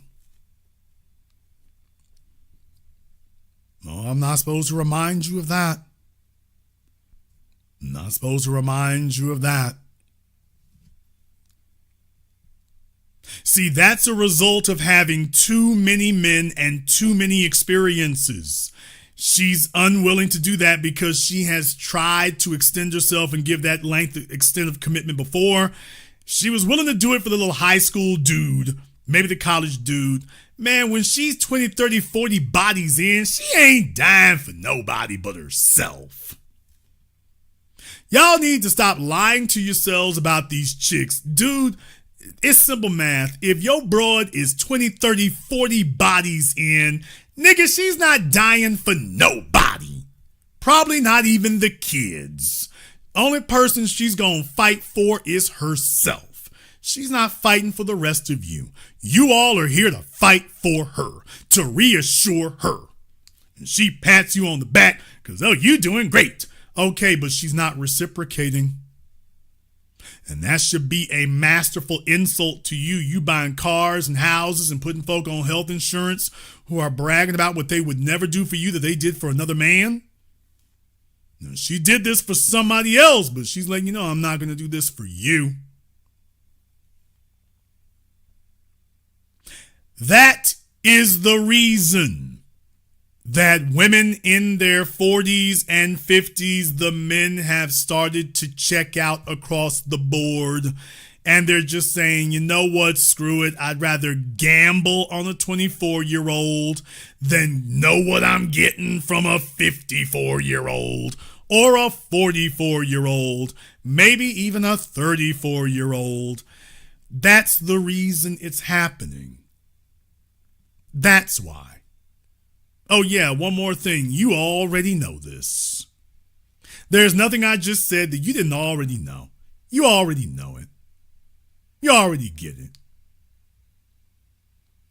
You already get it. You know full well that's what it's about. Now the society is starting to, what they think is that the baby boomers are going to be a bailout, and it's like, dude, that's already a trap. You're not scaring us with that.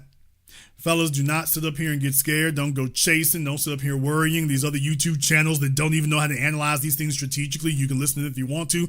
Go ahead and go into panic mode. There's nothing to panic about. There's not enough septuagenarians and 60-somethings or 50-somethings to go round. There's not enough of them. Not enough. And remember, females are not really looking. I mean, they can go back to the table again, but it takes time. Once she's been to 2 or 3 tables, she needs a break. She needs a break. She needs a breather. She gonna take what she can get. And then maybe after a year or so, then okay, let me get back here at it. But she needs time to recuperate. She needs time to recharge and recuperate. And if she doesn't get that and doesn't have that, then that's going to be problematic. She's going to have that. She needs a breather. However, you might disagree. Therefore, the link to the Zoom is now open. Got a couple thousand folk in here for tonight's program. Very glad to have you all here with us. If you'd like to weigh in on tonight's program, the Zoom is open and available for you. If you've never called in before, just remember there's simple rules for it here. Please make sure that you have your camera and your microphone turned on. Nobody else is going to see you, just me. But just to make sure we don't have any trolling issues, just to make sure we keep the environment troll free. Make sure you have your camera and your microphone turned on for us. Just so we make sure we have a troll-free environment. If you call up without your camera and your microphone turned on, you'll have 5 seconds to turn them on. If not, permanent vacation. Permanent vacation. But in any case, I want you all to understand that if you have things you cannot use, when you have things you cannot use and don't understand, when you have unreliable sources of information, people who are just putting up videos for clicks and likes and views. Fortunately for me, I've never been that person. I have never been that person. But I want you all to realize that today, we got a swap going on. The younger females are like the men in their generation. They're not given the kind of benefits.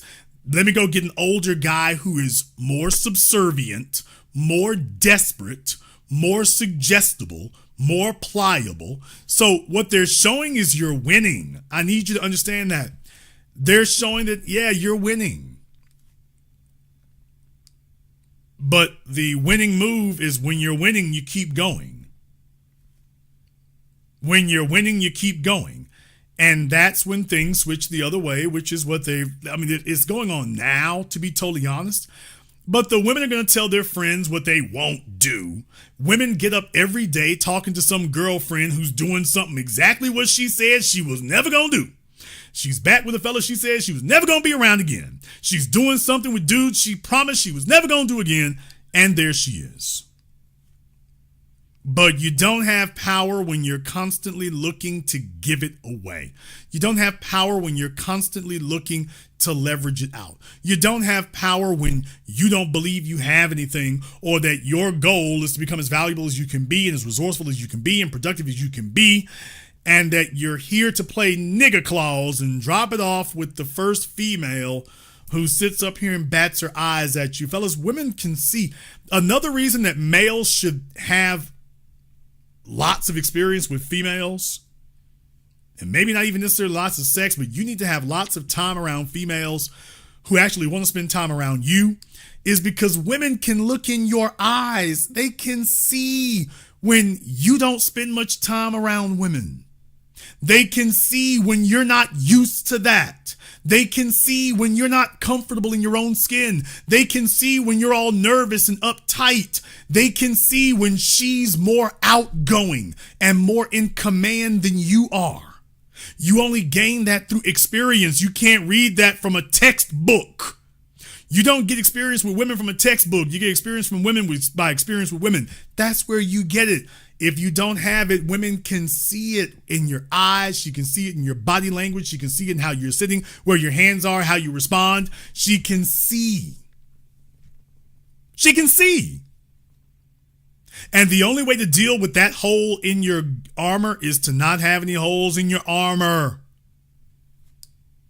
You can't be a man who's had very little experience or none. You can't have these great big long droughts. I know life may happen and there may be circumstances, but that's supposed to be few and far between. You're supposed to walk in the door and have options. You're supposed to do that. You're supposed to be interesting. I don't give a damn what you think. There's always, Bill Bellichic got interesting stuff going on in 71. He's got interesting things going on. He's got interesting stuff happening. Shannon Sharpe, 56. He's got interesting stuff occurring, man. And I'm not saying that you have to be an NFL player, an international star. What I'm saying is, fellas, what you can't afford to be is a bore. Don't be boring. Don't have a boring life. If you have an ordinary life, just understand you told the woman there's nothing else for her to compete for. Now all she can do is drive you nuts. Have a personality. You need to have that. Have a personality. Fellas want to be the nerds and geeks, and then they want their females to be the life of the party.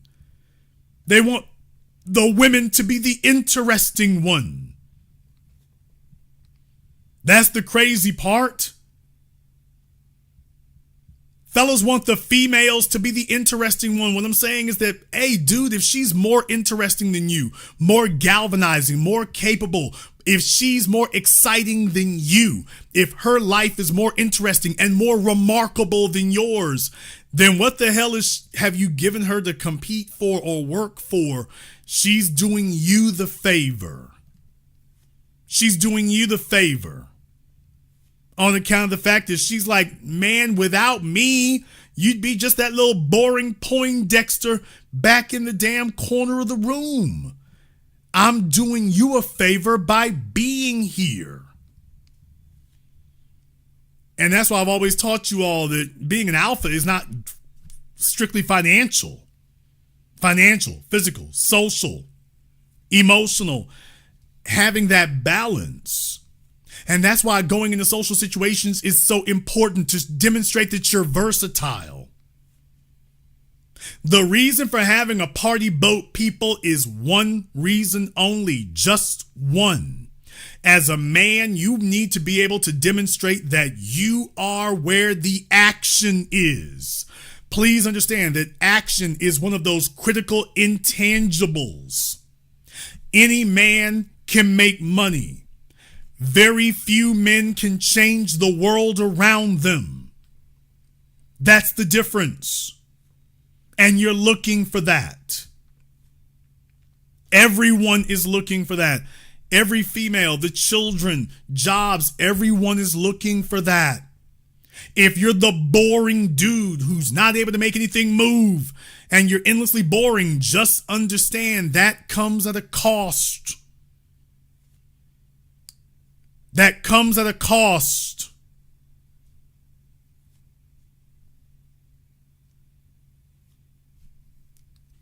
To the young fellas out there, please understand, these chicks like, okay, if you're not interested, let me go find some old dude and see if I can poach a pension. But there is no substitute for being interesting. She'll take Pop's pension over there, and then she's going to go find a fella her age to lay up with. She's going to find somebody exciting. Nobody likes monotony. Nobody likes boredom. They didn't come to you because they thought it would be boring. They came to you because they thought things would be happening. She's probably talking to Bellichic because Deion Sanders wasn't available. Damn! Yeah, you missed the Deion train. She missed the Deion train, so well, I guess Bellichic is available. Hey, when he walks out on the field, at least everybody's going to know who he is. Everybody knows Bill Bellichic. Everybody knows him. Everyone knows him. So please understand that you don't do yourselves any favors telegraphing to the world that you're ready to give up the farm. I am not telling men that they should, quote unquote, give up on marriage. What I'm saying is that men need to check out of marriage being their strategy. Men need to check out of that completely. And it's time for people to earn this. And earning it means you have to have something of extraordinary value. If you have average value, well, get in where you fit in. And that's going to be most males. But fellas, you don't do yourselves any, we don't do ourselves any favors being easy. Men do not do themselves any favors being easy. Chicks, women can see when you are just sitting there dog ass desperate and you're waiting for permission to land. That means you're helpless. That means you don't have options. That means you can't say no. That's what that means. You can't say no. And that one oversight right there alone, that one lack of ability to be able to say no, that's what's killing most of us as a group. Women already know. Most of you fellas can't say no. You don't actually have the option of saying no. You can't really turn something down. If a chick is offering you companionship, you're not really in a position to turn it down. You're not really in a position. You just got to say yes. You got to start negotiating. What you cannot do is allow her to get up and walk away from the table, because usually it was by accident. Most men today, it's like if they do end up with a female and it was strictly by accident, and really it wasn't accident, it was just that she decided, damn it, can't get what I really want. Let me get this lame nigga a chance till something I really want comes along.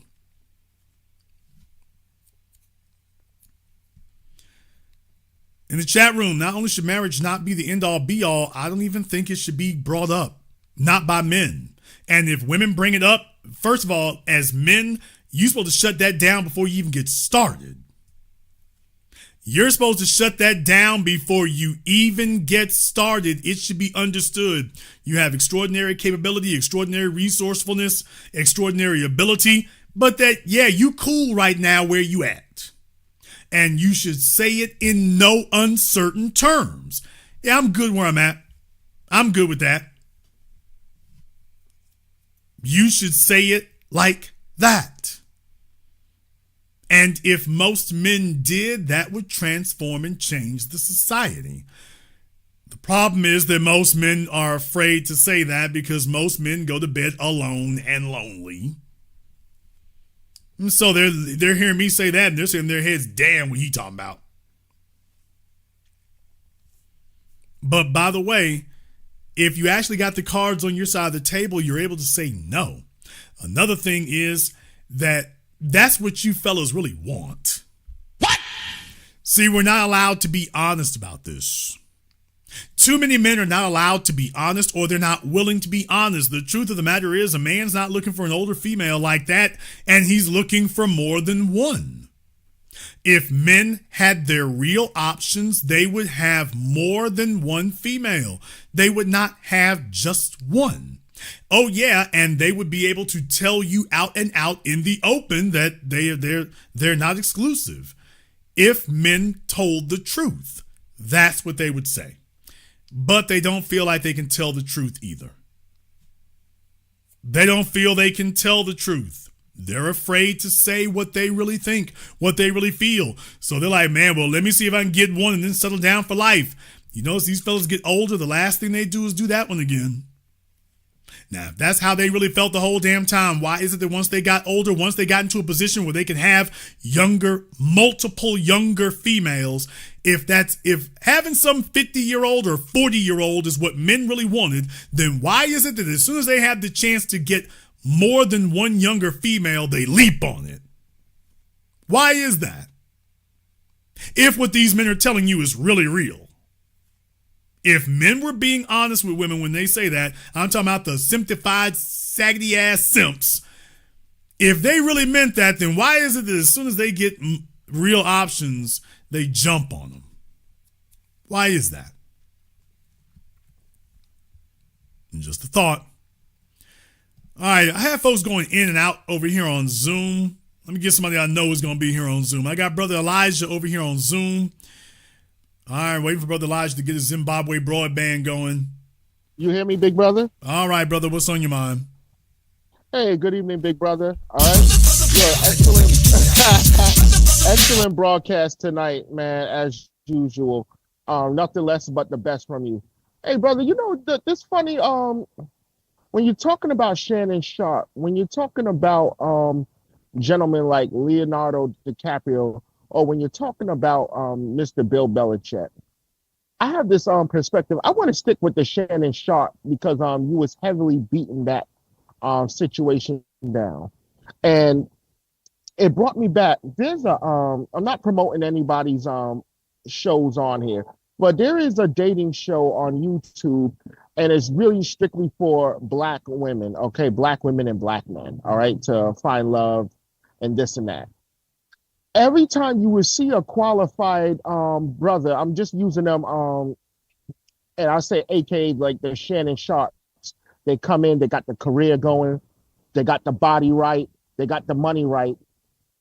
And for some apparent reason, these sisters are still not impressed, okay? And they would reject this guy. And it ducktails to me, what is a man like Shannon Sharpe to do? Because he most likely, whatever he's doing today, he saw a lot of that rejection back in those days. he can't turn back the hands of time and try, well, this woman rejected me. You can't, time waits for nobody. Okay? He has to do what the hell he's doing. I wish he would stop being so nasty. All right. And I'm not talking about physically, but hey, have everything in order if you're gonna do what you do. But he can't go back to the women in his age group. This man is 56, gonna be 57 this year. Okay, what is he gonna do with another 57-year-old? Heck, with another 45-year-old? He has to go younger. His money's right. Everything is falling into place more today than it ever was in his football career. I mean, well, here's the thing. Please, yes, sir. Name a 56-year-old female on Shannon's level. That's the first thing. Zero. I can't do it. I mean, maybe Halle Berry.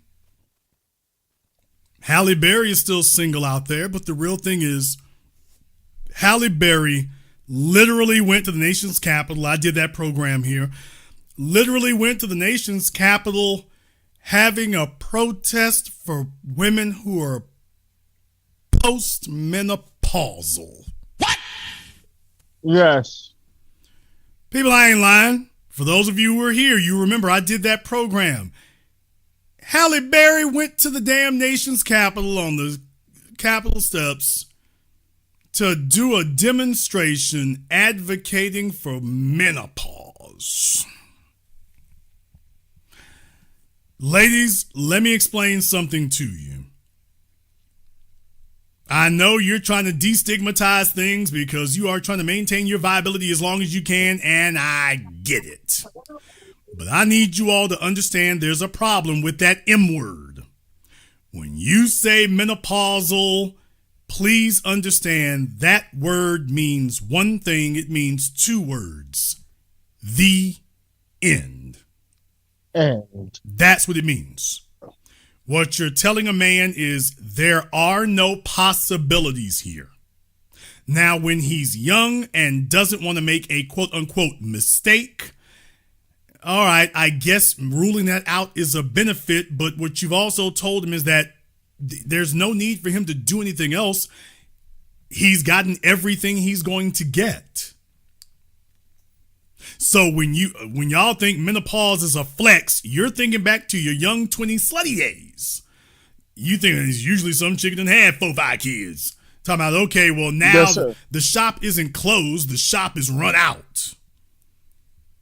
And that's what you're doing. So what I'm saying is that at 56, Shannon's going to be talking to a bunch of menopausal females at best. I mean, they'll be menopausal at best. What man wants to be sitting there with damn me hot flashes and attitude changes and the entitlement out the ass because now she's messed up everything else, and now it's going to be a daily nagging you to, quote, give her something permanent. Now it's going to be nagging for that. When you first met her, it was whatever you said the rules were, and you get about 6 months, a year in, now it's the steady drumbeat about what you have to do for her. Now it becomes that. That's the problem with Shannon Sharpe trying to take on a 56-year-old. He's going to get some chick who's had kids. He's going to get somebody's baby mama or somebody's ex-wife. That's what he's going to get. And does he really want to bring a $100 million bag and worldwide notoriety to somebody's baby mama or ex-wife who figures that she made out good and that you're going to be the next Steve Harvey? There's the problem. Yes, sir. There's the problem. So if a female can't have children, why are you marrying her? Why are we not just dating her? What's the benefit? What is the benefit you get from marrying her that you're not going to get just dating her? You can put her on your insurance, on your house, and every damn thing else. You don't have to marry her.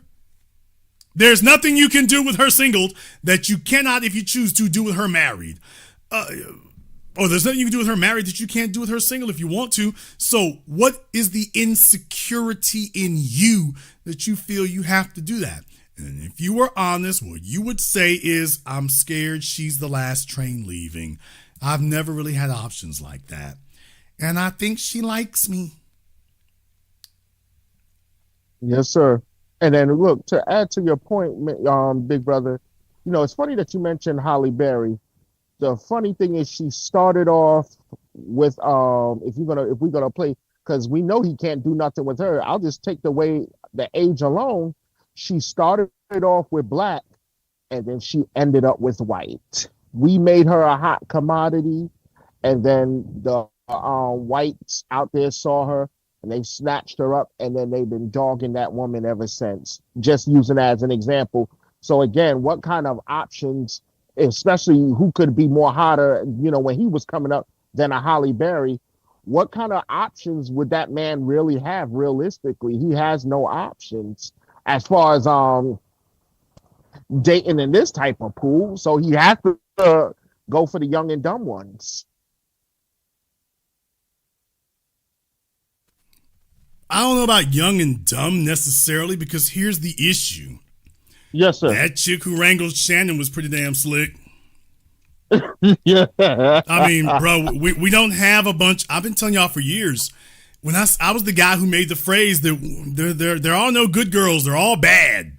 They're all bad girls. That's Yes, the delusion that men want to feed themselves. They're all bad girls. So if you accept the reality that they're all bad girls, you have to accept that today, man, they all slick.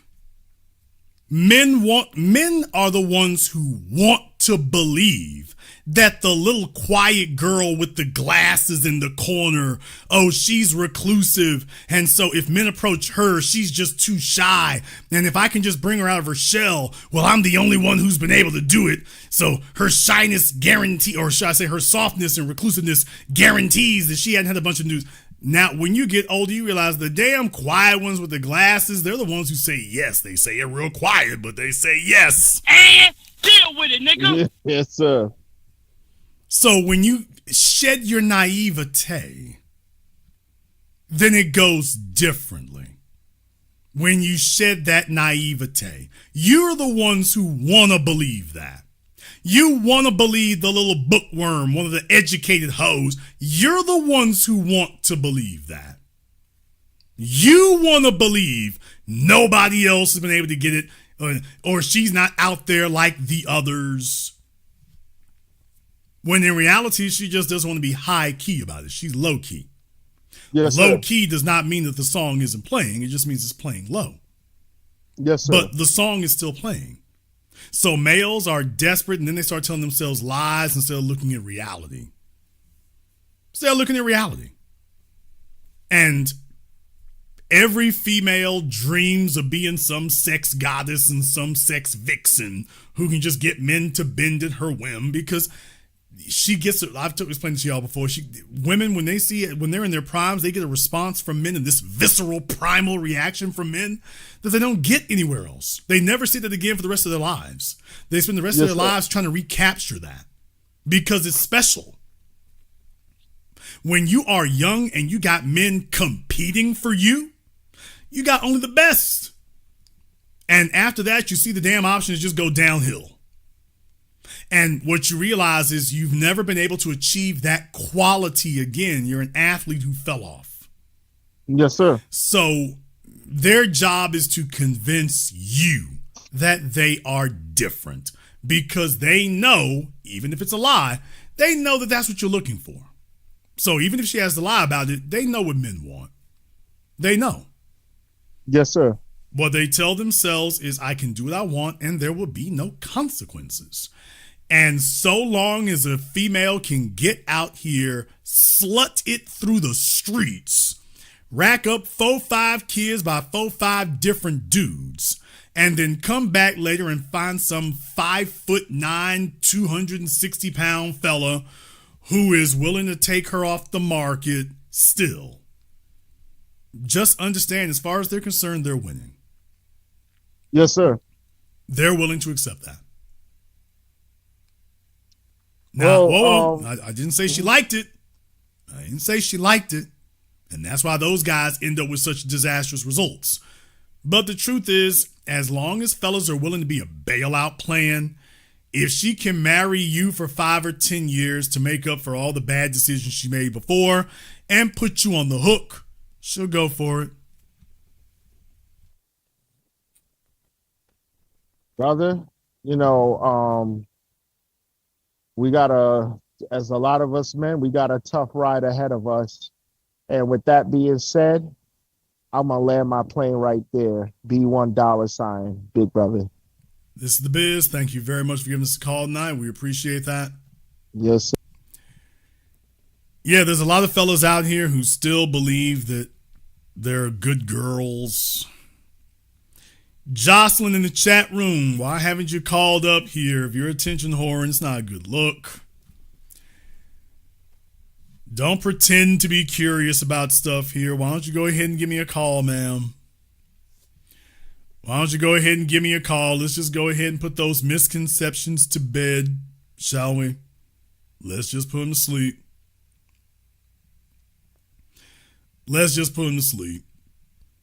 Do yourself a favor. In the meantime, I want to thank everyone, and I do mean everybody who's contributed for a nice program on PayPal, Super Chat, Venmo, my man, Young Investor. Thank you very much for your support tonight. We appreciate that. Alyssa B, she sent out gift memberships. The gift that keeps on giving. We appreciate that here as well. Alabama Nigga Nation, Ivy the Great, JM, AO, everybody else here who's joined us tonight. We thank you very much for your support here as well. So the females in their 20s are leapfrogging the men in their 20s because they think that they can get a more subservient, docile male from the ass-kissing baby boomer generation. So they're bypassing, the women in their 20s are bypassing the males in their generation, keeping their options open for somebody way older as long as the bag is in place. And the males in their 40s and 50s are bypassing the females in their generation, looking to get something less problematic. Looking to get something less problematic. So I'm just telling you all, this is going to create a natural tension. This is going to create a natural friction. This is going to create difficulties. It is going to create difficulties. Do you realize how many older females there are out here right now? It is rough as hell. It's rough as hell. You see, you can sit on Michelle Obama's program. She got her little moist husband and he became president. If he didn't, she would have divorced him years ago. For the rest of you, oh, it's just going to be ugly. For the rest of you, it's just going to be ugly. You all are looking for the fellow who is going to take care of business. Yeah, but you're also looking for him. At the end of the day, you want something you can brag on. It just is what it is. You're looking for something you can brag on. You're looking for something that you can show off. Let's just call it for what it is. Ladies, the reason why an older male, when I tell women in their 40s, hey, if you're in your 40s with 3 or 4 kids, if you're 40 years old with 3 or 4 bastard kids, you need a fella 55 or 60. They don't like that. You're 45 and with the bastard kids here, you need somebody 60. That's what you need, a fella 60, 65 years old. That's what you need. Because he's looking for something young and hot, and you're young and hot to him. You're young and hot to him. So, yeah, if he gives you the green light to land, go ahead and do that. Well, you don't want to do that because you don't want to get laughed at and you don't want to get mocked. Because you can hear the people giggling and you can hear them snickering and you can hear them murmuring when you walk by. So you can't really stunt with him. You got jet black hair and he's trying to figure out where he left his AARP card at. And folks are like, oh, it's so glad you took out your granddad. And you got to have that little awkward correction. Y'all are not trying to do that. You all are not trying to do that. That isn't what you signed up for. Now, because once the money is no longer an issue, now you want status. A woman doesn't get status being with Pow Pow. You don't get status being with him. Everybody sees you guys like, oh, you got your escape plan. Okay. You got your bailout. All right. Nobody's asking you all questions. Nobody wants to go on the damn Tom Joyner cruise with you. There are no men looking up to him or admiring him. It's all just weird. So yeah, you get free rent, but after that, it's all just weird. And that's the part you weren't counting on. Ladies, just if you're being honest, you want a man you can brag on. You want a fella who impresses people. So yeah, Bill Bellichick is known, but beyond that, okay, he's the old field general, so you beat out all the other 70-year-olds, young lady. Congratulations. But other than that,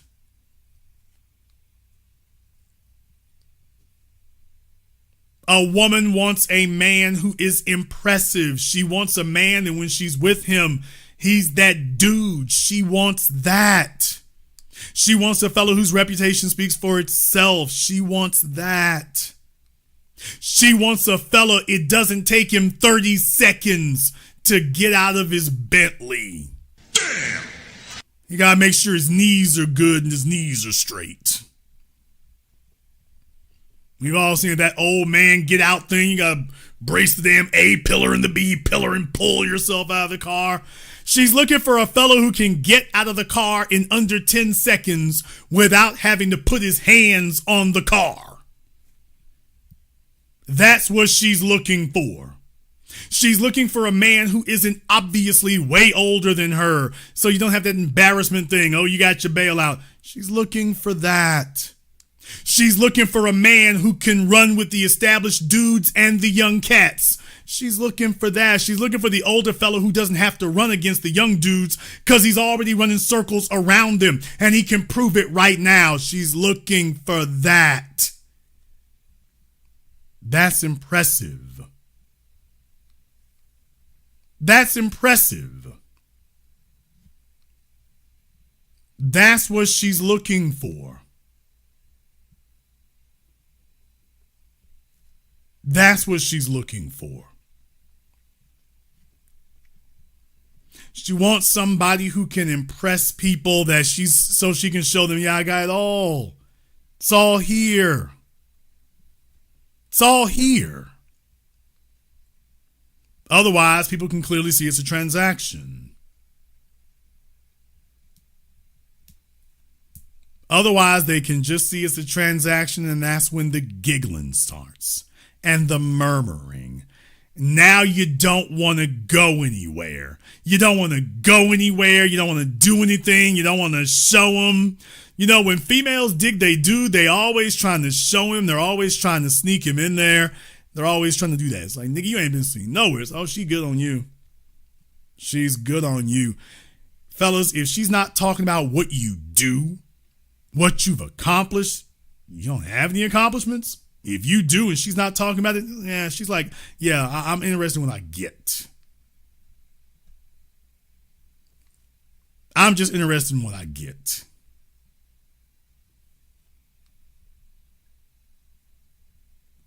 I'm just interested in what I get. In the chat room, Robbie1 needs to give me a call on Zoom. You got 2 minutes there, Robbie. Very glad you gave us a comment here tonight. Robbie1 needs to call me up on Zoom. We'll give Robbie 2 minutes to do that. Otherwise, permanent vacation. But Robbie1 there, so glad you weighed in. We appreciate that. So glad you've been a follower. Great to hear that. You got 2 minutes to be on Zoom for me.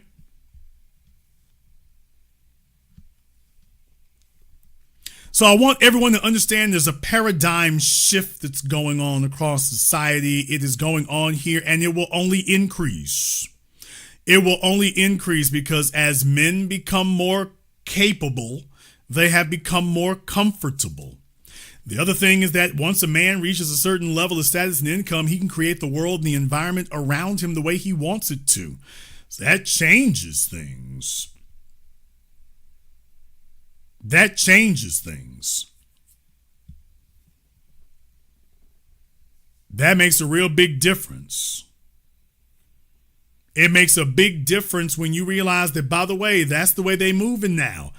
Most of the males today, The females have their debutante syndrome. Okay, baby, most of the males today are looking to go to Miami. They're looking to go to Cali. They're looking to go to the Virgin Islands. They're looking to have that moment. Since people like me came along, dudes are no longer looking to buy Cadillacs. They're looking to try to buy boats and planes now. They're trying to have the whole damn experience. Let me tell you, when you go down to a place like Miami, it wakes you up real quick. You see real quick, just having a $200,000 car is not enough. It's not enough to just have a $200,000 car. It's like, man, by the way, everybody got boats out there. Now it becomes an arms race. Please understand that. Now it becomes an arms race. Do you have your boating license? Do you have a boat? I've spent New Year's, Miami River, Biscayne Bay. I've spent New Year's in Miami. Nothing but boats out on the water at midnight. I know what that's like. Once you've had that experience, that's what you want. On the weekends, it's on and popping. It's going. And that's just one place in particular. That's just one. Just one. As men, you realize that, okay, if you got the car and stuff, you're not done. There's levels to this. There's levels. They can't take your car out on the water. Having a jet ski is pedestrian. Now they want to see what else you can do. Oh, man. Let me go ahead and get over here on the Zoom. I think we have Robbie here. Robbie, make sure you have your camera and your microphone turned on for me here, just to make sure we don't have any trolling issues. Don't worry, nobody else will see you except for me. Just want to make sure we don't have any trolling issues. All right, Robbie, it looks like you're out and about, I guess. Can you turn the light on for me, Robbie? Oh, yeah. This won't take terribly long for you there. That's perfectly fine. There you go, Robbie. We appreciate that, brother. All right, Robbie, you can turn the light off. I don't want you to get pulled over by the police. I'm good. All right, Robbie. So you say you've been a listener of mine for a while. Right. So you said you've been a listener of mine for a while. Yeah. On the other station. Oh, that's good, Robbie. I'm glad to hear that. Because Robbie said that he didn't know I had a celebrity channel. I'm curious why he said that. And I knew that was going to be the first question. You hardly talk about the joke. I agree, but what made you think it's a celebrity channel? You were talking about Diana Ross's daughter. Okay, he's mumbling his way through life. Try again. Diana Ross's daughter, Tracy Ellis Ross. Okay, sir. The banner on my image for my YouTube page literally says the Definitive School of Power Dynamics. Okay. So the people that I'm talking about here, I'm talking about y'all. I started off tonight's program citing an article that had nothing to do with celebrities, which was the entire point. I didn't catch the beginning of the program. Okay. Well, that's what I was saying. You saying you were surprised a celebrity channel, but I don't talk. I don't do celebrity stuff. Okay. So you took offense to the terminology? Is that the issue? I'm not going to say offense to it there. I was just curious why folk would say that right there, because it sounded, and I could be mistaken, but it sounded like that was kind of a bit of a backhanded diss. Because people know I don't do celebrities. I don't really do celebrity gossip or anything like that. I talk about power dynamics. So, and tonight, and especially even if you're listening in for the first time, it's like you said you didn't hear the beginning of the program. Well, then you didn't hear about celebrities either. You've only heard my commentary about the power dynamics about men in society.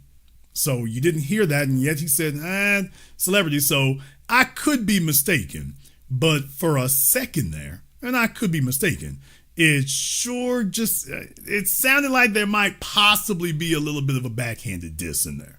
It just sounded like there could have been. So I wanted to give you an opportunity. That wasn't the intention at all. I just wanted to give an opportunity for you to go ahead and make sure we address that. If there was something he wanted to say about that, it's only fair to give somebody an opportunity to say that, especially if folk question that. So that was all. He doesn't mean anything by it. I was trying to show positivity your way. I wasn't trying to diss. We appreciate that then. All right, no harm, no foul, sir. You doing Uber tonight? Nah, Grubhub. Okay, well, second in line. How many have you delivered?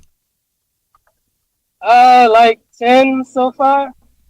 I'm be driving all night. I got fucking goals. What city are you in? Right now, I'm in Hyattsville, Maryland. Oh boy. Okay, so that's right outside of Baltimore, I believe, if I remember correctly. I saw that last time, and no, it's fucking D.C. We're outside of D.C. Even though people do work in Baltimore. Yeah, that's what like 20 minutes away. That's what I was saying. You see the sign for it when you're going up through D.C., heading up to Baltimore, so you see the sign for it. Okay. Why are you doing it on a Friday night? What's traffic like? It's a lot of money. People are hungry. They're watching the fucking Golden State game. So they're ordering a whole bunch of food. Oh, boy. Okay. Well, drive safely out there. Stay out of trouble. All right. Be safe, brother. Appreciate you, man. Thank you very much for giving us a call. Yeah, y'all, he said he's doing Grubhub here tonight. He says it's owned and popping in Hyattsville. All right, ladies, he is available. If you need a meal, he got you covered. Damn! If you need a meal, he got you covered. Just making sure here. Folks, things are going to change. Things are going to change a lot. Things are going to change definitively here, and that's a good thing. It's a good thing. A lot of people have underestimated how things will go. A lot of folks are going to cite the articles that I talked about here tonight, and they're going to attempt to scare you. They're going to attempt to, because they don't know what to do. They're going to attempt to bait you because they don't know what to do. And I'm just telling you, do not be scared. Do not be worried. The odds are actually more in your favor than they were before. All right, we got Adrian here on Zoom. Adrian, yes. Are you calling me from a Chili's or something? Taco Mac. I definitely had to hop in real quick. So I wanted to say, I was thinking so far as this conversation, whenever Kevin Samuels and everybody came out, I always thought that this was kind of like an argument between the 40 and 50 years old. And they're like the 40 and 50 years old are beefing and they got the problem. And then they kind of like push that on our generation. And then now we're kind of picking up what their issues is in their relationships. Okay, well, let's clear up a couple of things here. When we talk about generations of people, that generally runs from between 15 to 20 years old. Mm-hmm. There is no definitive metric of what quote generations are. And they tend to blend across each other because, of course, people are having babies every day. But in the advent of the 20th century, after World War II, you had the World War I generation. They kind of just skip everything in between. And it goes straight to silent generation, World War II generation, baby boomers. And that was the first one that really got a name. And then they've just kind of gone from there. So they just made it a practice to label every, quote, generation to the point that now they've kind of reduced it to almost 10 years. So I understand why you're saying that when you said the 40-year-olds and the 50-year-olds. But technically speaking, that would put them in the same generation. That really would. Yes. So there wouldn't be a beef necessarily between them. Mm. However, what I will say is that there is definitely between, Gen X and the baby boomers, there is absolutely beef there. But then again, for your generation, it is too. Because the baby boomers took all the wealth, they stole everything, they used up everything, they used the government to just vote themselves more benefits on the backs of the children and grandchildren. Mm. So that's why you all have $1 that's worth a tenth what it was for them, and they still have not gotten enough of blood sucking off of you. And blood sucking off all of us. They bought up all the assets at reasonable prices, and now the assets are no longer available at reasonable prices. So they could get 5 or 6 rental houses. You can't. You can't afford one. So that's been the consequence of the baby boomers. They were only concerned about themselves. They wanted to go off and get high and get bastard kids. And now they just want to retire and have a peaceful death and hand you the bill. That is what my generation has been rebelling against and fighting against, and made a lot of enemies, because we started saying, hey, the problem isn't over there in the Middle East. The problem is right here. Yes. The problem is right here. So the national conversation changed. Well, there are a lot of folk who don't like that.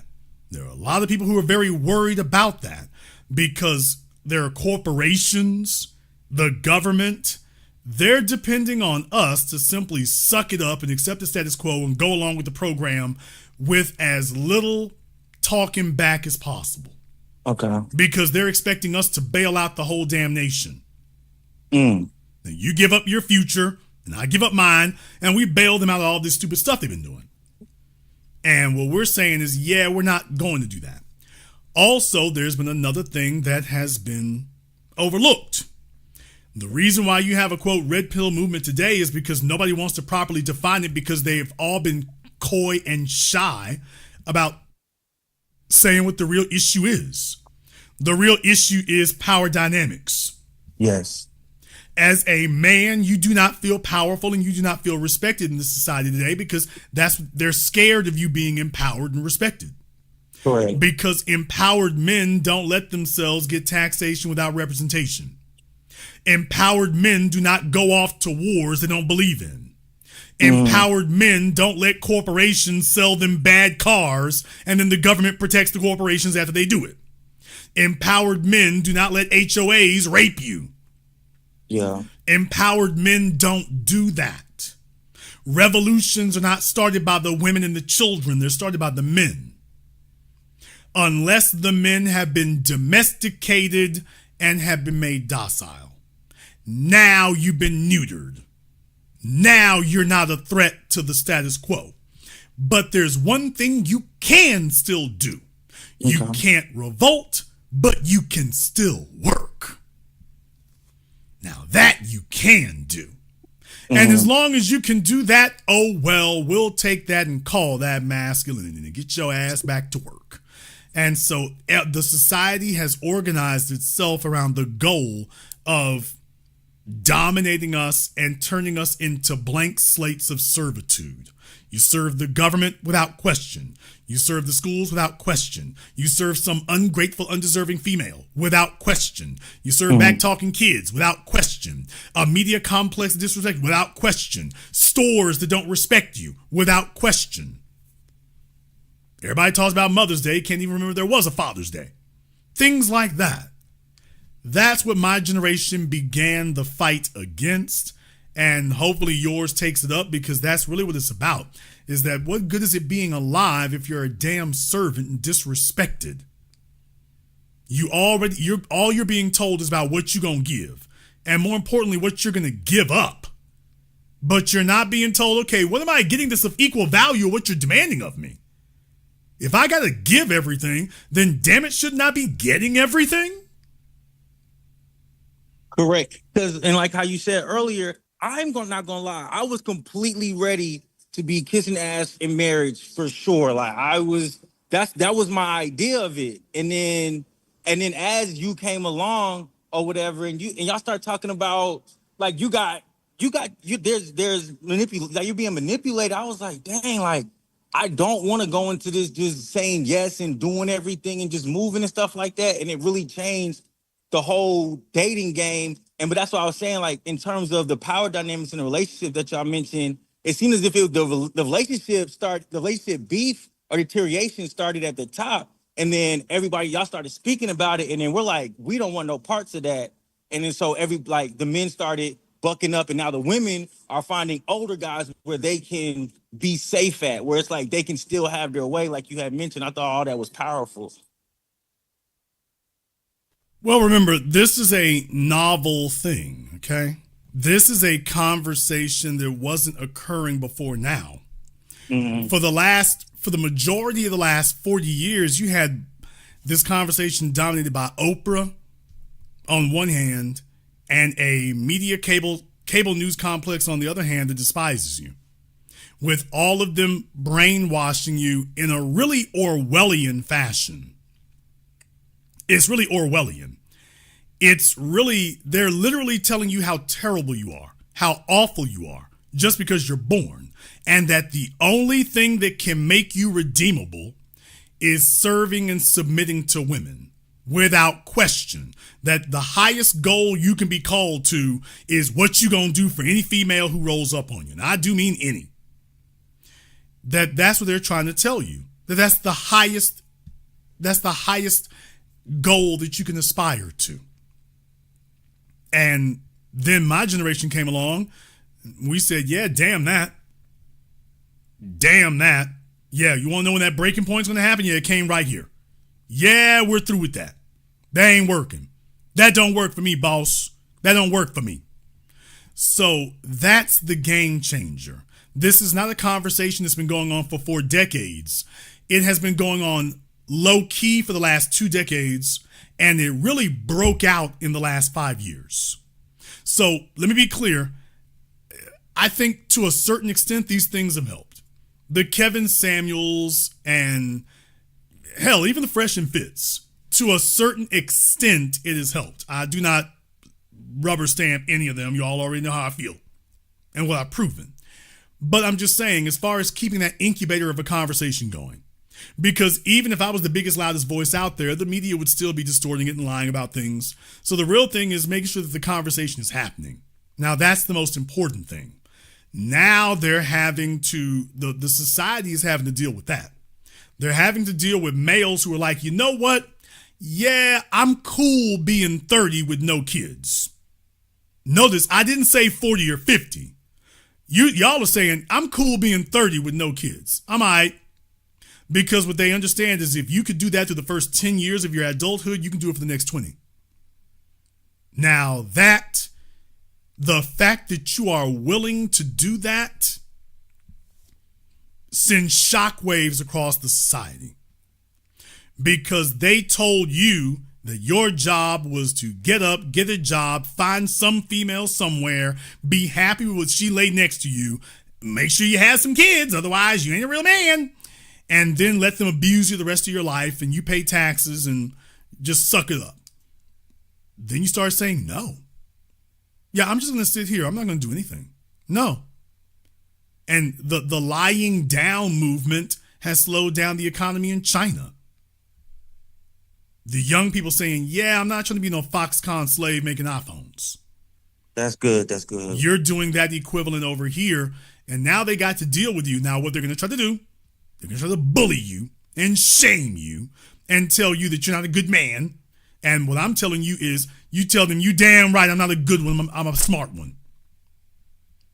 I'm not, yeah, you're right. If being good means being your ass-kissing bootlick, yeah, I ain't no good man. I'm a smart one. See, that's what they're not expecting. It's like, yeah, if that's what it means to be good, good is kissing your ass, yeah, damn being good. Damn that. Damn that. Now, that's what they're not expecting you to say. You're supposed to be looking for their approval. And you're smiling because you realize when you say that, oh, I ain't looking for nobody's approval. I got mine. And it's also something that they understand. Our job is to make sure that we're clear to them so they understand that when you bring your raggedy ass back through that door, you're negotiating on our terms, not yours. You're going to be negotiating on our terms, not yours. And we're willing to hold out as long as it takes. We're in no hurry. None. Y'all want us for taxes. You want us for protection. You want us for marriage. Okay, the price of that just went up. The price of that just went up. It's like, okay, if we're going to do that, okay, the old price is not today's price. Yesterday's price is not today's price. It's a whole new price for it now. But this only matters if you're going to stick to your guns. Facts. Well, hey, this is my last point. So, like, I found you. I literally was on Twitter, Kevin Samuels, like, on a little tweet, and it said, all this comes from Jason Black anyways. Went to you. I never went back again. And then lastly, like, you got the whole community, like, the whole YouTube street scared. Like, they won't say your name. They won't mention you because they don't want this out here. Like, and I just really appreciate the value. They don't mention me because I don't have anything to sell. And I'm not going to assist them in selling anything either. I don't have a book to sell. I don't have a course to sell. I don't have any of that. I'm working on the book, but I'm not sitting up here holding that up as this is the end all be all and you all's lives not complete until you get this. I'm not selling anything. So the rest of that ecosystem they don't really want me because I'm not going to join them in marketing this. These folk need the money. I had money before I even got here. I'm not worried about that. This is, like I said, Kevin Samuels, Fresh and Fish, and the rest of them, they wasn't making no money till YouTube made a lane for them. Now they're making it. So, and they're just trying to continue the gravy train going as long as they can. Well, they know that's not me. I can't do that. So I can actually say what's real. And you know what's real? What's real is you should be able to graduate past this mess. What's real is you shouldn't have to book a session. What's real is you shouldn't have to buy a book. And you damn sure shouldn't have to buy a course. You wouldn't go to college that told you 30 years later you still haven't graduated. So if your knowledge is really on point, we should be able to get this, absorb this, and move on with it. In reality, if you listen to my program for the last 6 years, you got everything you need. The real question is, have you worked on it? Have you moved on it? Have you acted on it? If you have, you've already heard it all. Anything else beyond that is just extra, more in-depth. Things on Patreon, I get specific over there. If you want to take the risk, that's up to you. But I'm not here to sell. I'm on there. Oh, well, then you already know. Without saying anything, you already know about the last month. We're going to talk about that tomorrow, too, by the way.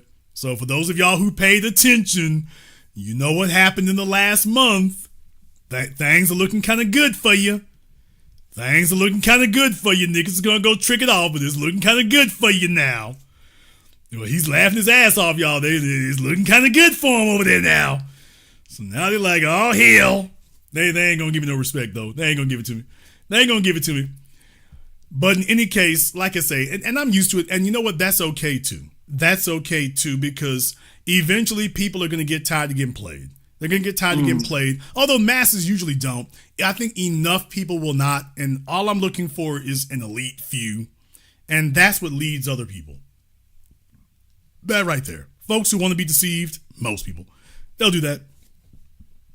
Everybody else are not worried about it. They'll take what I'm saying and stuff, and then they'll bastardize it, mix it up. But eventually, at some point, bro, you got to come to the source. When that stuff doesn't work for you right, you eventually going to have to come fool with me for real. I'll let y'all the last word. Hey, we're not trying to save everybody. We're not trying to save everybody. Just the ones that want it, you come get it. If you don't, then you just stay lost. That's all. Be one. Thank you very much for giving us a call tonight. Yeah, look here. I mean, look, you have to be brutally honest about these things. I don't have a praxology. I have a methodology. I have a unified ideology and a methodology. I don't give you lectures. I give you prescriptions. I don't give you subscriptions. I give you prescriptions. I don't give you some endlessly meandering ideology where you show up every damn week and nothing changes. I give you specifics. And to prove that my specifics are reliable, I say the 3 sweet words that absolutely nobody else on the internet can say or will say publicly. Call me back. And I will stand on it 10 toes, 2 heels, not 10 heels. What? With anybody anywhere, I will stand by anything I've said. I will never back off of it. Now, that's reliability. But we live in a day and age of con men and shysters and a complete and total lack of reliability. So it is what it is. It is what it is. But you should be smart enough and savvy enough that you don't keep going for that. That's the difference. You should be smart enough and savvy enough that if people are not giving you specifics, if they're not telling you exactly what needs to be, if they're not giving you timetables, what? They're not giving you timetables, people. Somebody should be able to give you a timetable. If their knowledge is actually reliable, they should be able to give you a sunset, an expiration date, a horizon. Hey, you start today and this is how long that should take. Call me back. Because now when you say that, you're now responsible for the advice you've given. You're responsible for the validity of it and for the efficacy of it. You're responsible for that now. You're responsible. But on the internet, folks are trying to sell something. They're trying to make a buck. They're trying to make $1. You come here, you don't see none of that. No courses to sell, no books to hawk.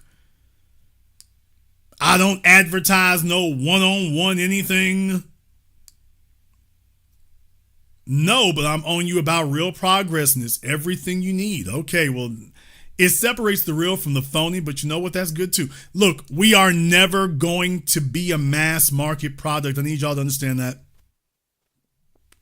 We're never going to be a mass market product. That's never going to occur. That's never going to occur. And that's good. That's good. It is good that we're not a mass market product. People, please accept this reality.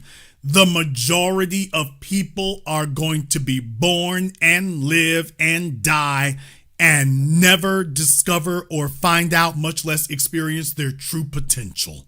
And deal with it, nigga. Now, that's just the truth. Most people are going to be born and live and die wondering what they could have been, looking backwards at all the missed opportunities, things they were too scared to do, too intimidated to do, too unqualified to do, didn't have somebody to yank them and pull them to it. That's going to be most people. Most people are going to spend the rest of their lives with somebody who they but they don't really rock with them for real like that. But y'all two are kind of just like cellmates.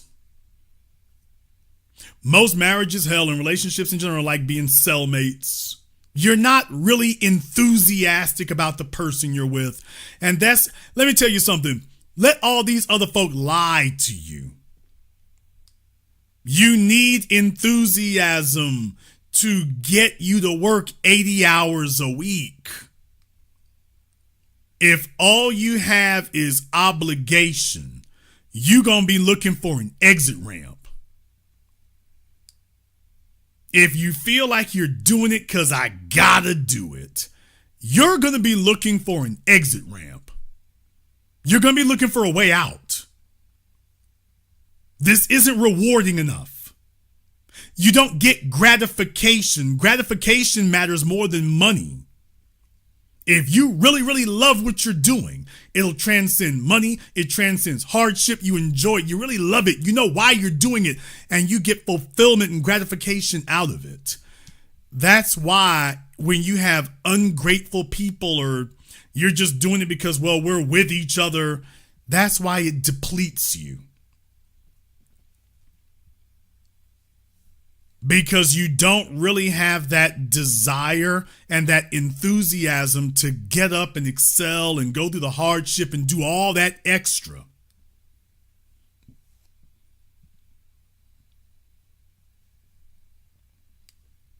Understand, that takes a lot of damn work. That takes a lot of work. That takes a lot of effort to be able to get that extra. To give that extra. Most people aren't going to do it. They're not. They're not. Most people are going to spend their lives wondering what it could have been, sitting next to you and lying to your face and telling you that you are enough. When if you would be totally honest, you know it's not. But then again, I've already covered this with men. Most men today, they know that they are not the woman's, what the woman really wants to be with. He's just hoping that eventually that she'll get so worn down that she'll finally just stop that nonsense and just give up and just give in. Yeah, I know I'm not the best. I know you wish you could get more, but damn it, you don't really qualify for that. So I'll just wait for you to finally give up the ghost and finally just accept that this is all you can get. That's what most men today are doing. They're just hoping that time wears the woman they're down with enough that eventually she stops that internal monologue of desiring more. And then she finally just surrenders and gives in. And even if she's not enthusiastic about you, she's just no longer fighting to be somewhere else. She's no longer holding out hope. So in other words, most men are hoping that the woman that they're with finally gives up hope. Damn! They're just hoping she finally gives up hope. And then she just lets it lie and finally just gives up on the idea that there could be a brighter day. And then she just, all right, baby, that's it. Got me all to yourself now. And if a woman sticks around long enough, it'll happen. By the way, if a man can get her to stick around long enough, eventually her telephone stops ringing. She notices she has more gray hairs than black ones. Muscle tone completely gone. You look like a granny. And it's like at that point right there, all right, baby, game over. Game over. And that's what most men in this world are waiting for. He's just waiting for her to finally give in and say game over.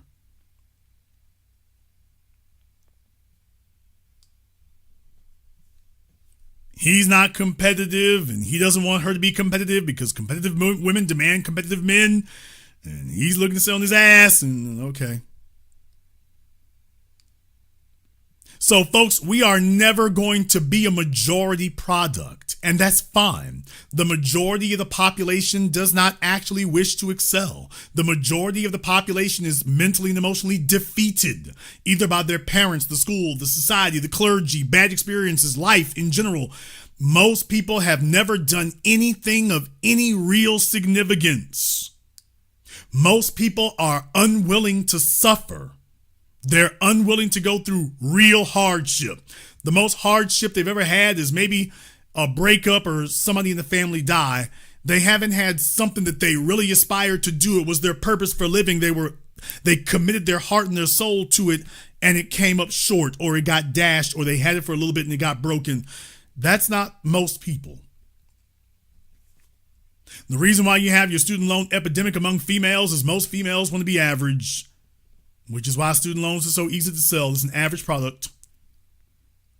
Most people are terrified to death of the risk involved in becoming something exceptional. They don't want you even talking about that because they understand intrinsically there comes risk with this. You could lose. And my answer to you is absolutely right. You could lose. You could lose everything. You could also win everything. You could lose everything, but you could also win everything. And their fear of losing the little bit they got. Please understand something, folks. When you don't have very much, getting a little bit seems like a lot. Well, if you're only holding $1 in your hand, getting another $1 seems like a lot. So when I tell you, you know what, you've only got $1, you shouldn't be afraid to risk that. Their response is, but it's all I got. And there's a parable in the Bible about a man who, he only gave a couple of pennies, but he gave more than the other folk because it was all he had. So this creates a bit of a dichotomy with people. That you realize, by the way, you've only got $1, man. You should be willing to risk it all. You only got $1. And he's like, but the $1 is all I got. And that's all they hear when they hear us say, you should be doing more. All they hear is, but I'm going to give up. You're telling me to give up the $1 I got, or to risk the $1 I got. And at the end of the day, their character or lack thereof is going to dictate that. It's going to dictate that. In the chat room, Gary, the answer is actually both. The answer is actually both. The majority of it will have to be built because without competence, you cannot have confidence. And without confidence, you cannot have excellence.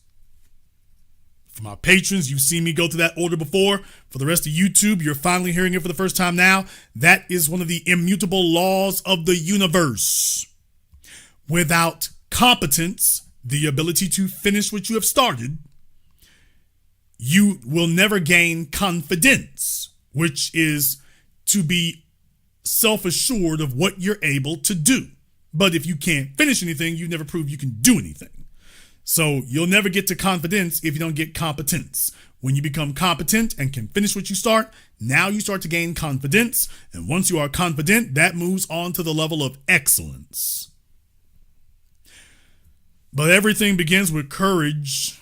You can call that desire, but desire requires courage because the world is going to fight you and the world is going to work against you, and it will be uncomfortable. It will hurt. It will hurt emotionally. It may hurt physically. Part of that's going to be in your DNA. There are some people that it is just in their DNA to be cowardly. There are some people that do this just in their DNA. They come from a bloodline of people who are scared, risk averse. They come from a bloodline of simple folk. And so all this stuff you're talking, this is really antithetical to their DNA. There are people who, they are genetically predisposed to be generic. And it would take a lot of conditioning to overcome that DNA. Now, don't get me wrong, it can happen, but it'll take a lot of conditioning, especially if they're an adult. It's going to take a lot of conditioning to overcome that DNA. But most people are okay and satisfied with eating the crumbs. They're okay with that.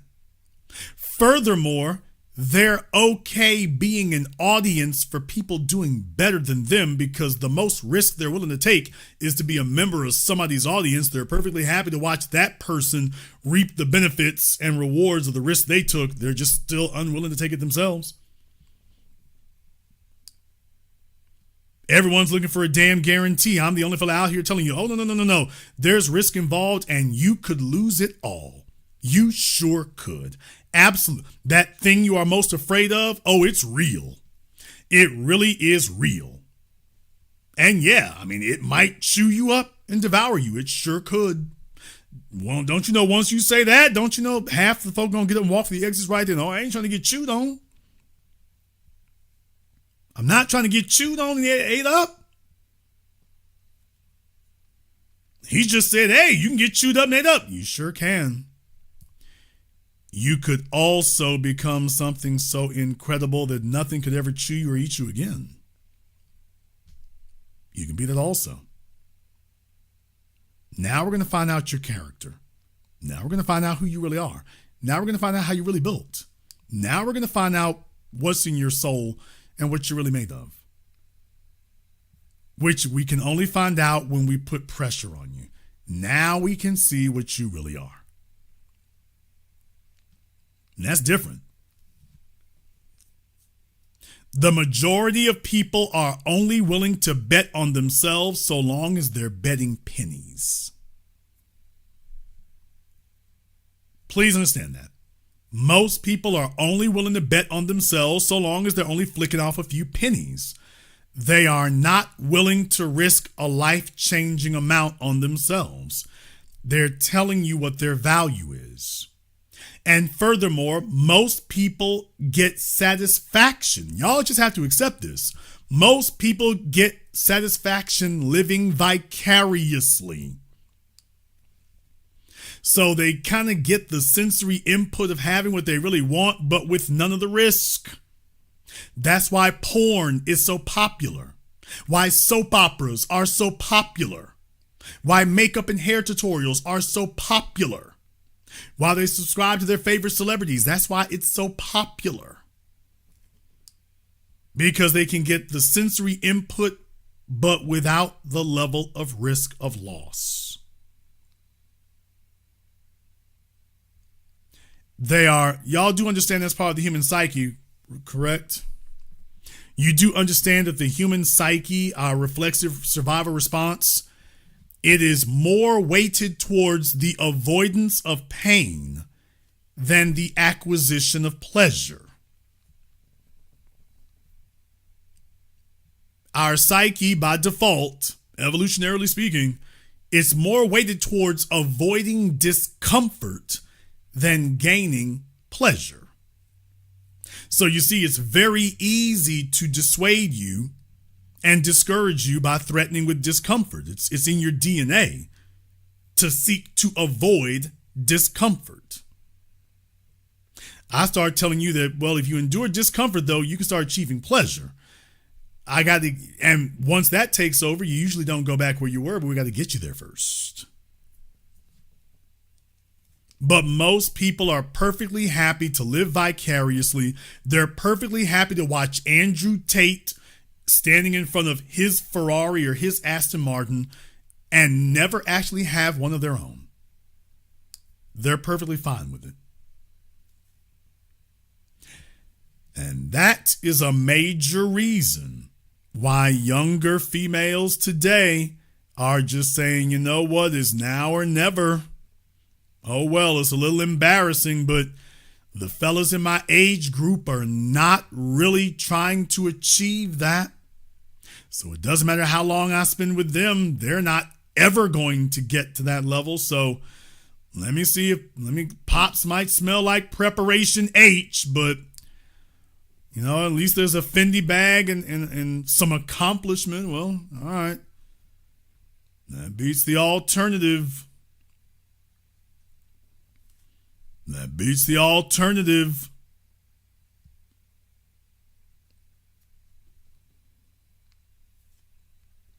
And that's why I'm trying to get to you all young about that so that you understand exactly what you're doing. You are not building yourself up, increasing your resourcefulness, becoming a producer. You're not doing that so that you can say yes. You're doing that so you can finally say no. You're doing it so you finally have the option to say no, and not no out of spite or no out of anger, but finally be able to say no because the person talking to you does not qualify. You feel sorry for them. It's like, you need things, and maybe your heart's in the right place, but you're not the winning candidate. So you build yourself up so that you don't find yourself giving years of your time in areas that didn't actually benefit you because you had no other option. That's the reason. Not so you can get more dates, not so you can get more sex. Hell, if you don't, but so that you know you're not missing out. When you're the center of the action, when you're where the action is, you know you're not missing out. That's why you build yourself up. And to the younger fellas, please understand, do not be afraid. You've always had sugar daddies and older cats flexing their money and trying to leverage that. The good news is there's only a limited number of them. Do not let the media deceive you into thinking it's a bottomless pit or an endless epidemic. Although, do be aware that, as they get more desperate, they're going to be looking for easier, softer targets. You don't ever stop being a hard target. You are not to be easy because the things in your life you're trying to achieve are not easy. So you are not here to be easy. Women are looking for a man who is not easy.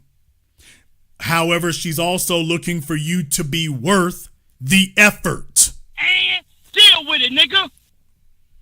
Fellas, you can not be easy. That can happen. That's okay. You can be difficult. That's okay too, but only if you are worth the trouble. If you are worth the trouble of the difficulty, man, women don't have no damn problem with that. Please. Have you ever seen women get a wax? Damn! Women go through all kinds of uncomfortable stuff all the damn time. If they want it, that don't bother them. As long as what they're getting is worth the trouble, that doesn't bother them. And for the women who are older, I'm just going to be brutally honest with you here. For the ladies in their 40s and 50s, y'all got to fight for the 60-year-olds and the 70-year-olds, and you're going to try to talk this stuff up as much as you can. Hey, baby, it's not going to be impressive. It's not going to be pretty. It's not going to get any better. Roll the dice, take your chances. If you did in your 20s and 30s, it's like, okay. Just understand that window where you call all the shots, that window is closed. Do not get me wrong, there will be a sad sack out there. There may be a sad sack out there, might be, who is willing to take you off the market. He'll be at the bottom of the barrel. He'll be the little goofy dude they giggle about, or the little old dude who doesn't speak very much. He was the low-hanging fruit in the last train leaving. And that's what it will be. And you and Paw Paw will be able to roll around there. But hey, the 24-year-olds, if you got 24-year-olds, you got 19, in the case of Shannon Sharpe, you got 19-year-olds who were proudly taking up a relationship with a 56-year-old. Baby, that's your competition now. I've been saying this for over a decade. Your competition is the 19-year-olds. The 19-year-olds, the 20-year-olds, the 24-year-olds. You were depending on the men to voluntarily turn down those options. That's what you all have been living on a prayer for the last 50, 60 years. You were depending on the men, that the men had the option of a 25-year-old, but that he would be afraid of the social stigma. What do you do now?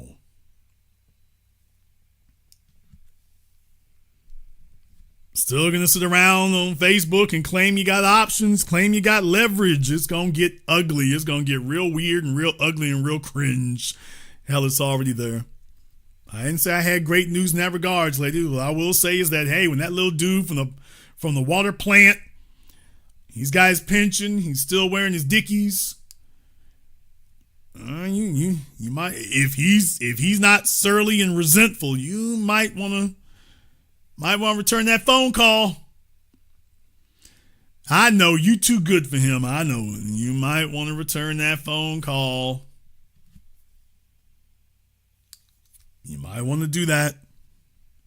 And to the men out here, be careful. Be careful. It's a new day, folks. It's a brand new day. We're going to go ahead and wrap things up here tonight. I want to thank everyone, and I do mean everybody who's contributed to tonight's program on PayPal, Super Chat, Venmo, Gary Miller, Cameron Fairchild. Thank you very much for your memberships there. We appreciate that. Inspired by Truth, Gregory Stevens, and everybody else here who's contributed to tonight's program. If you are new here to the business, welcome to the program that all your favorite YouTubers love to hate watch. Click that red subscribe button. Click that yellow notification bell. Join us each and every time that we're here. If you haven't been to our Patreon, tomorrow we got some house clean. We did the vote there, by the way. So last week, if you're a member here on YouTube, my members only program last week, as you know, y'all, we got to vote last week. So I've made my choices. I'll go ahead and unveil those next week. But for those of you who are actually members of the channel, you got to watch the members only program from last week. We got to go 10 toes down. I gave the real mistakes that Shannon Sharpe made, not the amateur hour speculative nonsense and babble on YouTube. I gave what the real mistakes were and the real grounded, brutal truth about how you handle this going forward if you're going to do something like that. Well, we're going to have a little bit more of that, and we got some housekeeping to do here for tomorrow. Man, oh man. It's going to be your time to go ahead and do that. I want to thank all of you for tuning in. The link for the patron is in the description of the video. By the way, the link to my patron is in the description of all my videos. So if you are looking to join that and everything, the link is in the description of the videos. For this year has been a damn banner year on Patreon. It really has. I mean, we're only 4 months in. And this year has been a banner year. They have gotten so much, but particularly like the last 8 months, really since last summer. We've been cooking with napalm literally since last summer. Tomorrow is going to be no different. We got some things we're going to catch up on here tomorrow, but tomorrow will be no different.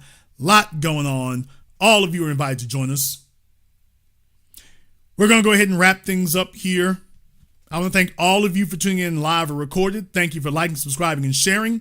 And this concludes tonight's broadcast of The Business. I am your host, your brother, your humble servant, Mr. Jason Black. And until next time, my brothers and my sisters from around the world, remember, handle your business or your business will handle you.